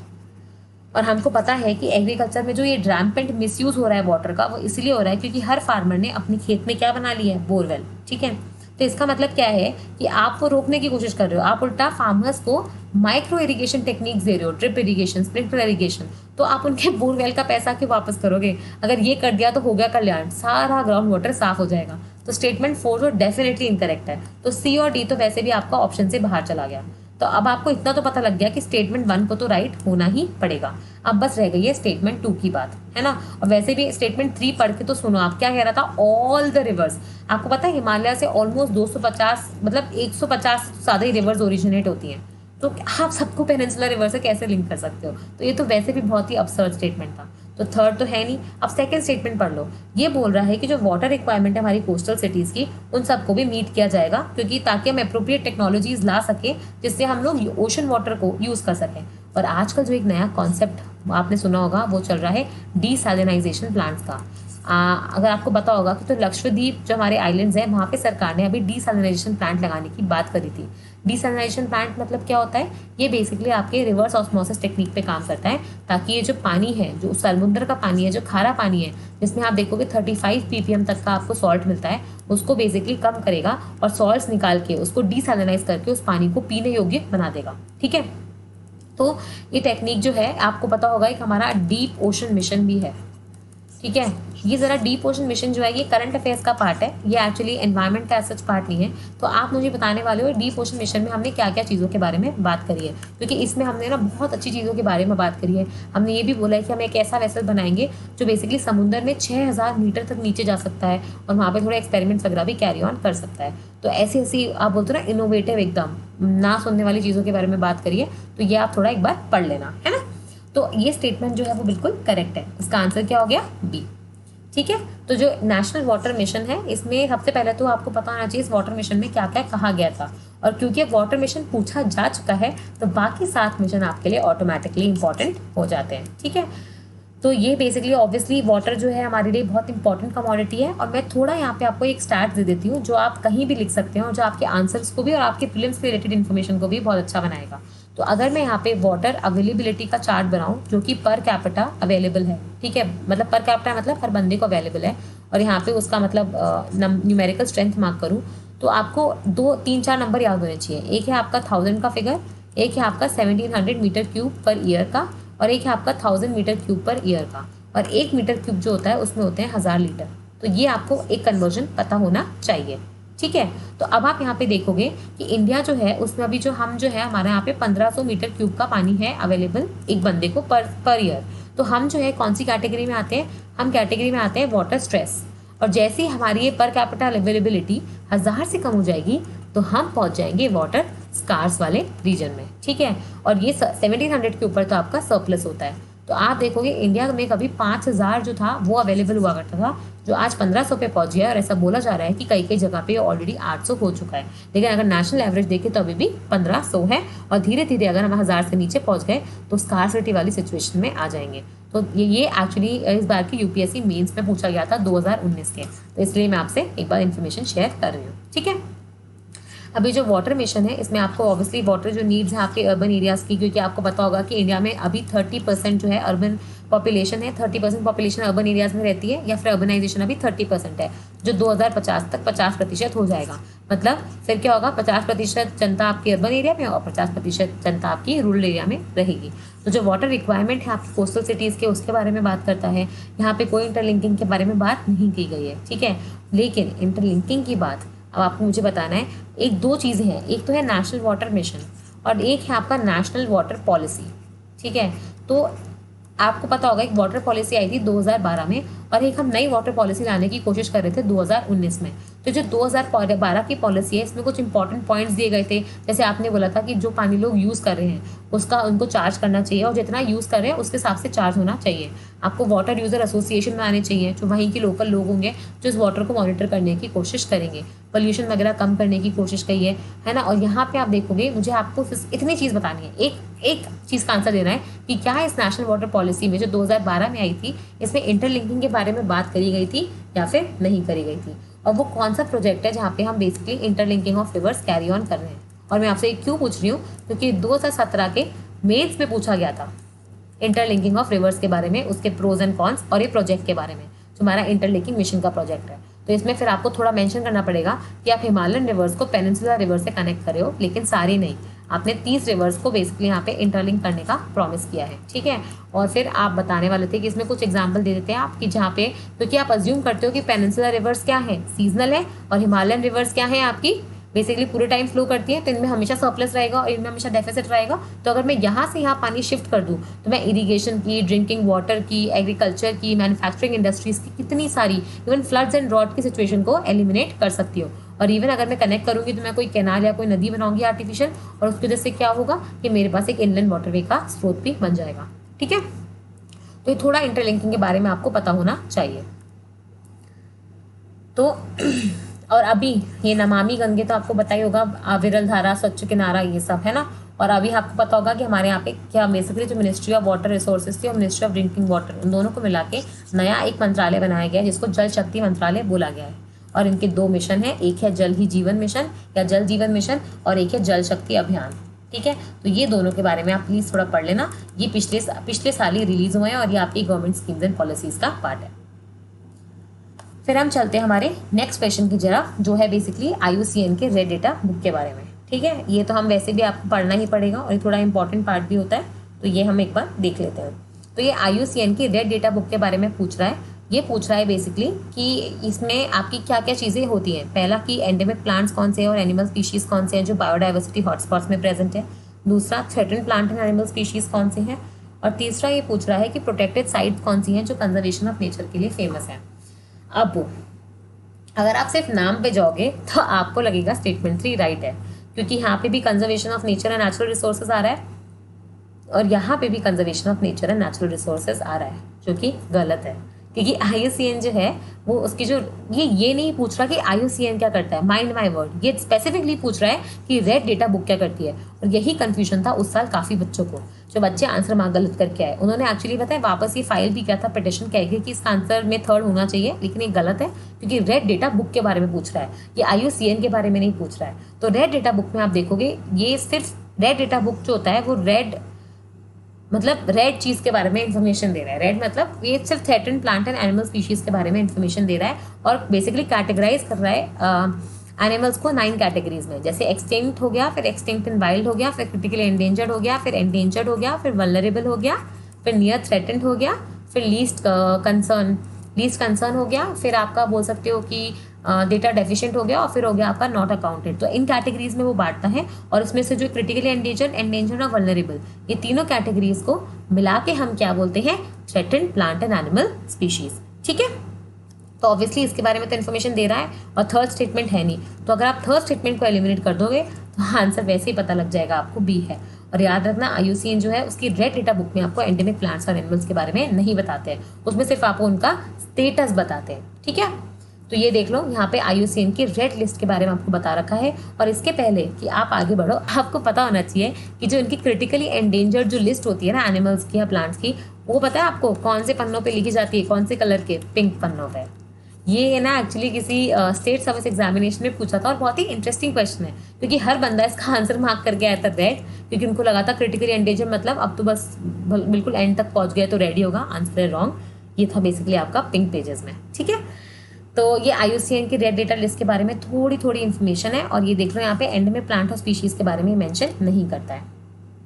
ठीक है, ये कैटेगरीज हैं जो मैंने आपको ऑलरेडी बता दी हैं और ये आपको पता भी होनी चाहिए। अब आपको होमवर्क क्या है कि जो लास्ट ईयर कुछ स्पीशीज न्यूज़ में थी, जैसे मैं अगर आपसे एक क्वेश्चन बोलूँ तो आपको पता होगा जो ग्रेट पैंडा होता है ना हमारा, जो आपको चाइना में मिलता है, जो बड़े क्यूट से एनिमल्स होते हैं वाइट कलर के और ब्लैक कलर के, तो ग्रेट पैंडा जो था उसका आप देखोगे कि पहले वो आई थिंक क्रिटिकली एंडेंजर्ड या एंडेंजर्ड था, लेकिन चाइना ने इतना अच्छा प्रोटेक्शन का काम किया कि अब वो वल्नरेबल हो गया। तो कई जैसे वही आप देखोगे स्नो लेपर्ड जो था वो भी अब आजकल हम देख रहे हैं वल्नरेबल कैटेगरी में आता है और पहले वो भी एंडेंजर था। इसका मतलब क्या है कि हमने इसको इतना अच्छे से प्रोटेक्ट किया, इसकी पोचिंग हंटिंग और ये सब चीज़ों को रोक दिया, इसके लाइवलीहुड क्या बोल रही हूँ, इसके एरिया को इतने अच्छे से प्रोटेक्ट किया कि अब इसका जो कंजर्वेशन स्टेटस है वो बेटर हो गया।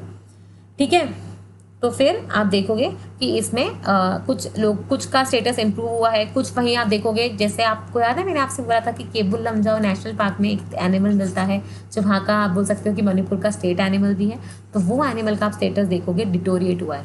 ठीक है, वो क्रिटिकली एंडेंजर्ड अब पहुंचा है, पहले वो क्रिटिकली एंडेंजर्ड नहीं था। तो आपको पता है, एक तो आपको पता होना चाहिए कि इंडिया में कौन कौन से क्रिटिकली एंडेंजर्ड स्पीशीज़ हैं, और एक कुछ स्पीशीज़ हो गए जैसे डॉल्फिन्स हो गए, एलिफेंट्स हो गए, टाइगर्स हो गए, लायंस हो गए, ये सब ऑल्दो क्रिटिकली एंडेंजर्ड नहीं है, लेकिन सिर्फ क्योंकि करिस्मेटिक हैं और इनकी काफ़ी न्यूज़ में रहते हैं, इनके लिए स्पेशल आप देखोगे national parks, wild life sanctuaries, tiger reserves और इंपॉर्टेंट एरियाज बनाए जाते हैं, तो इनका भी आपको स्टेटस पता होना चाहिए। ठीक है,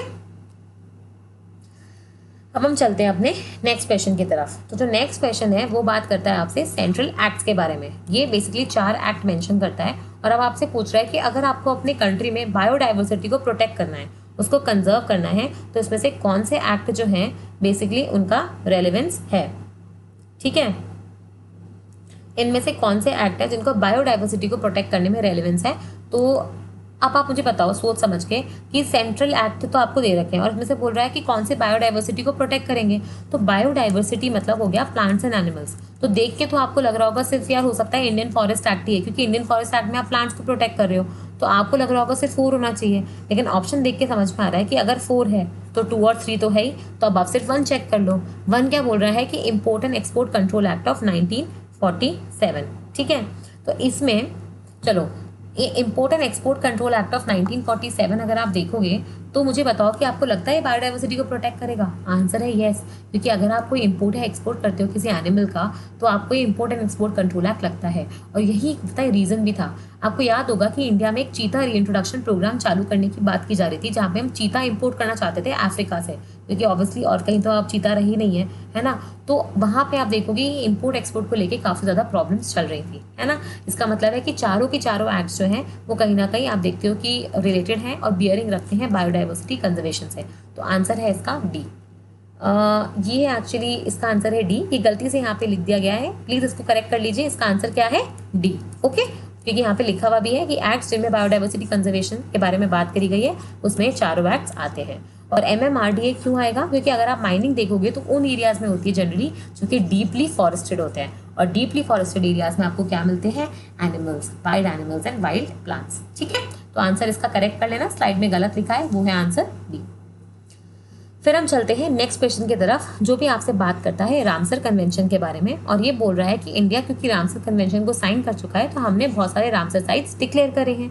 अब ये बोल रहा है कि बेस्ट मतलब क्या ऐसे स्टेटमेंट्स हैं जो डिस्क्राइब कर सकते हैं बेस्ट एंड साइट्स को, कि क्यों ऐसे, इसमें ऐसा क्या स्पेशल है कि ये रामसर साइट्स हैं। ठीक है, अगर ये रामसर साइट डिक्लेयर कर दी गई हैं तो इनमें क्या चीज़ें जो हम कर सकते हैं, क्या नहीं कर सकते हैं। तो उसमें से आपको इन चारों में से सही स्टेटमेंट आपको उसमें से चूज करना है। तो अगर आप इनको सिर्फ एक बार पढ़ोगे ना, तो भी अगर आपने नहीं भी पढ़ा है पहले, तो भी आप इसको एलिमिनेट करने से ही आप इसका आंसर निकाल लोगे। ठीक है, तो इसका अब हम स्टेटमेंट पढ़ लेते हैं। स्टेटमेंट ए जो है वो बोल रहा है कि आपको सारी की सारी साइट्स को कंप्लीटली इनएक्सेसिबल रखना पड़ेगा मैन से, ताकि वो एक्सप्लॉइट ना हो सके। अरे बाप रे, मुझे बताओ कि रामसर कन्वेंशन जो है ना, इसका ऑब्जेक्टिव क्या था? इसका ऑब्जेक्टिव था मतलब एक्सप्लॉइटेशन रोकना? नहीं, इसका ऑब्जेक्टिव जो एग्जैक्ट लाइन है वो यही है कि हमें सस्टेनेबल यूज़ करना है रिसोर्सेज का जो आपको वेटलैंड से मिलते हैं। मतलब ये भी रिकॉग्नाइज करता है कि वेटलैंड्स जो हैं उसमें बहुत सारे रिसोर्सेज हैं जो आप ऐसे ही वेस्ट नहीं कर सकते। वहाँ से बहुत सारे रिसोर्सेज हैं जिससे बहुत सारी कम्युनिटी उन पर डिपेंडेंट है। तो आप ऑब्वियसली उसको मैन से अलग नहीं कर सकते, लेकिन अगर आप उनको सस्टेनेबली यूज़ करो ताकि आप आज और अपने आने वाली जनरेशन दोनों का ध्यान रखो, तो वही वेटलैंड्स बहुत सालों सालों तक आप लोगों का भी ध्यान रखेंगे। तो स्टेटमेंट ए तो डायरेक्टली इनकरेक्ट है, क्योंकि ये ऐसे बात करता ही नहीं है। ऐसे नेगेटिव स्टेटमेंट्स आप देखोगे बहुत ही कम कन्वेंशंस में यूज़ होते हैं, जनरली उनका पॉजिटिव एस्पेक्ट ही लिया जाता है। दूसरा कि कंजर्व करोगे आप सारे साइट्स को इकोसिस्टम अप्रोच से और परमिट करोगे tourism and recreation only.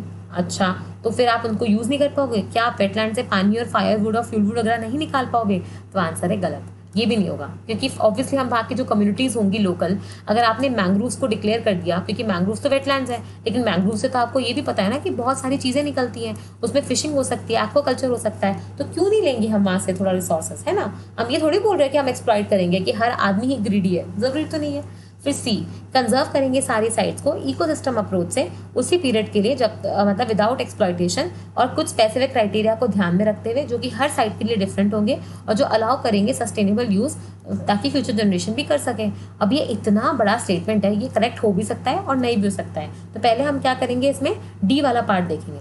D क्या बोल रहा है कि आपको कंजर्व करनी है सारी साइट्स इकोसिस्टम अप्रोच से और अलाउ करना है उनका सस्टेनेबल यूज। अब यहाँ पे आप देखोगे तो डी पार्ट जो है वो सी पार्ट का एक छोटा वर्जन है। तो इसका मतलब क्या है, एक बार आप सी और डी को दोबारा पढ़ो तो सी में भी इकोसिस्टम अप्रोच है, यहाँ पे भी। तो इसका मतलब इकोसिस्टम अप्रोच मतलब होता है कि सारी चीज़ों को साथ में लेके चलना, और दूसरा चीज़ है सस्टेनेबल यूज, तो यहाँ पे भी और यहाँ पे भी। लेकिन यहाँ पे ना ये वर्ड इंपॉर्टेंट है सी में, कि आपको कंजर्व करनी है सारी साइट्स इकोसिस्टम अप्रोच से फॉर अ पीरियड, मतलब आप सिर्फ कुछ पीरियड के लिए करोगे विदाउट एनी एक्सप्लॉइटेशन। तो क्या रामसर साइट्स में डिक्लेयर करने के बाद आपको उनको सिर्फ 2 साल 5 साल इन सब के लिए प्रोटेक्ट करना है? आंसर है नहीं। अगर वो रामसर साइट्स हैं तो आपको उनको हमेशा प्रोटेक्ट करना है। तो इसलिए इसका आंसर क्या हो जाएगा? डी। ठीक है, तो जो रामसर कन्वेंशन है वो एक इंटरनेशनल ट्रीटी है, वो तो हमें पता ही है, जो कंजर्वेशन और सस्टेनेबल यूज़ के बारे में बात करती है वेटलैंड्स के। और ये मैंने आपको बताया था ये ईरान में है। इसको 197 ये ओहो ये गलत है, ये ईयर्स एक्चुअली यहाँ पे गलत हो गए हैं। तो ये जो मैंने वैसे भी आपसे होमवर्क में पूछा ही था कि कब साइन हुई है, तो ये आपने लिखा लग दिया होगा। ठीक है, और ये जो मैंने बताया था ना आपको, ये कंजर्वेशन और इन सब के लिए है। ठीक है, तो इसका आंसर है डी। अब हम लास्ट क्वेश्चन की तरफ आ चुके हैं, जो है आपके सस्टेनेबल डेवलपमेंट के बारे में। ठीक है, तो सस्टेनेबल डेवलपमेंट है वो बेसिकली डिस्क्राइब किया गया है ऐसा डेवलपमेंट जो मीट करता है आज के भी और फ्यूचर के नीड्स को भी। ठीक है, और इसी पर्सपेक्टिव में वो पूछ रहा है कि सस्टेनेबल डेवलपमेंट जो है वो और कौन सी चीज़ से कहीं ना कहीं लिंक करता है। ठीक है, तो ये वाला जो क्वेश्चन है ना, ये बहुत इंपॉर्टेंट और बहुत ही डिफ़िकल्ट क्वेश्चन है। अगर ये क्वेश्चन आपके गलत होने के चांसेस बहुत ज़्यादा हैं, और इसमें मैं आपसे पता है क्या रिक्वेस्ट करूँगी, मैं रिक्वेस्ट करूँगी कि आप जहाँ पे सस्टेनेबल डेवलपमेंट पहली बार मेंशन किया गया था, वो 1987 की जो ब्रंटलैंड कमीशन की रिपोर्ट थी, उसके बारे में आप सोचो। वो इसका क्या था, आर कॉमन फ्यूचर उसकी थीम थी। ठीक है, और उसमें अगर आपको याद होगा तो उसमें बोला था नीड ऑफ ग्रीड के कॉन्सेप्ट के बारे में, उसमें महात्मा गांधी की लाइन लिखी गई थी, और उसमें बताया गया था कि कैसे सस्टेनेबल डेवलपमेंट जो है वो हमारे लिए ज़रूरी है। ठीक है, और उसमें ना एक इम्पॉर्टेंट चीज़ के बारे में भी बात करी गई थी, वो थी क्लाइमेट मतलब हमारे अर्थ के कैरिंग कैपेसिटी के बारे में। तो वैसे अगर आप ये देखोगे तो ये चारों ऑप्शन ही सही है, क्योंकि अगर आपने SDGs अगर आपको याद होंगे तो सस्टेनेबल डेवलपमेंट गोल जो 17 गोल्स हैं और 169 टारगेट्स हैं, इन 17 गोल्स में आप देखोगे सोशल जस्टिस एम्पावरमेंट भी आता है, इंक्लूसिव ग्रोथ भी आता है, ग्लोबलाइजेशन भी आता है कहीं ना कहीं, तो और कैरिंग कैपेसिटी के बारे में भी आता है। तो चारों ही आपको लग रहा होगा कि आंसर है, लेकिन हमें बेस्ट पॉसिबल आंसर ढूंढना है ना। तो अब मुझे बताओ सस्टेनेबल डेवलपमेंट मतलब क्या, कि आज की भी और फ्यूचर की दोनों की नीड्स को हम ध्यान में रखेंगे, है ना।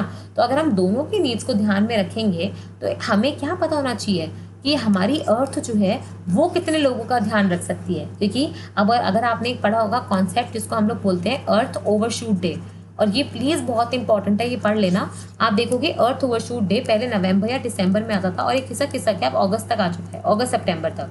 मतलब अर्थ ओवरशूट डे का मतलब होता है वो दिन जब हमने पृथ्वी जितने रिसोर्सेज हमें दे सकती थी उतने दे दिए और अब हम उससे ज़्यादा यूज़ कर रहे हैं। तो ऐसा बोला जाता है कि मैनकाइंड जो है उस जितना आज हम एक्सप्लॉइट कर रहे हैं ना पृथ्वी को, उसके हिसाब से हमें 1.7 अर्थ चाहिए, मतलब एक अर्थ और फिर 75% ऑफ दूसरा अर्थ भी चाहिए।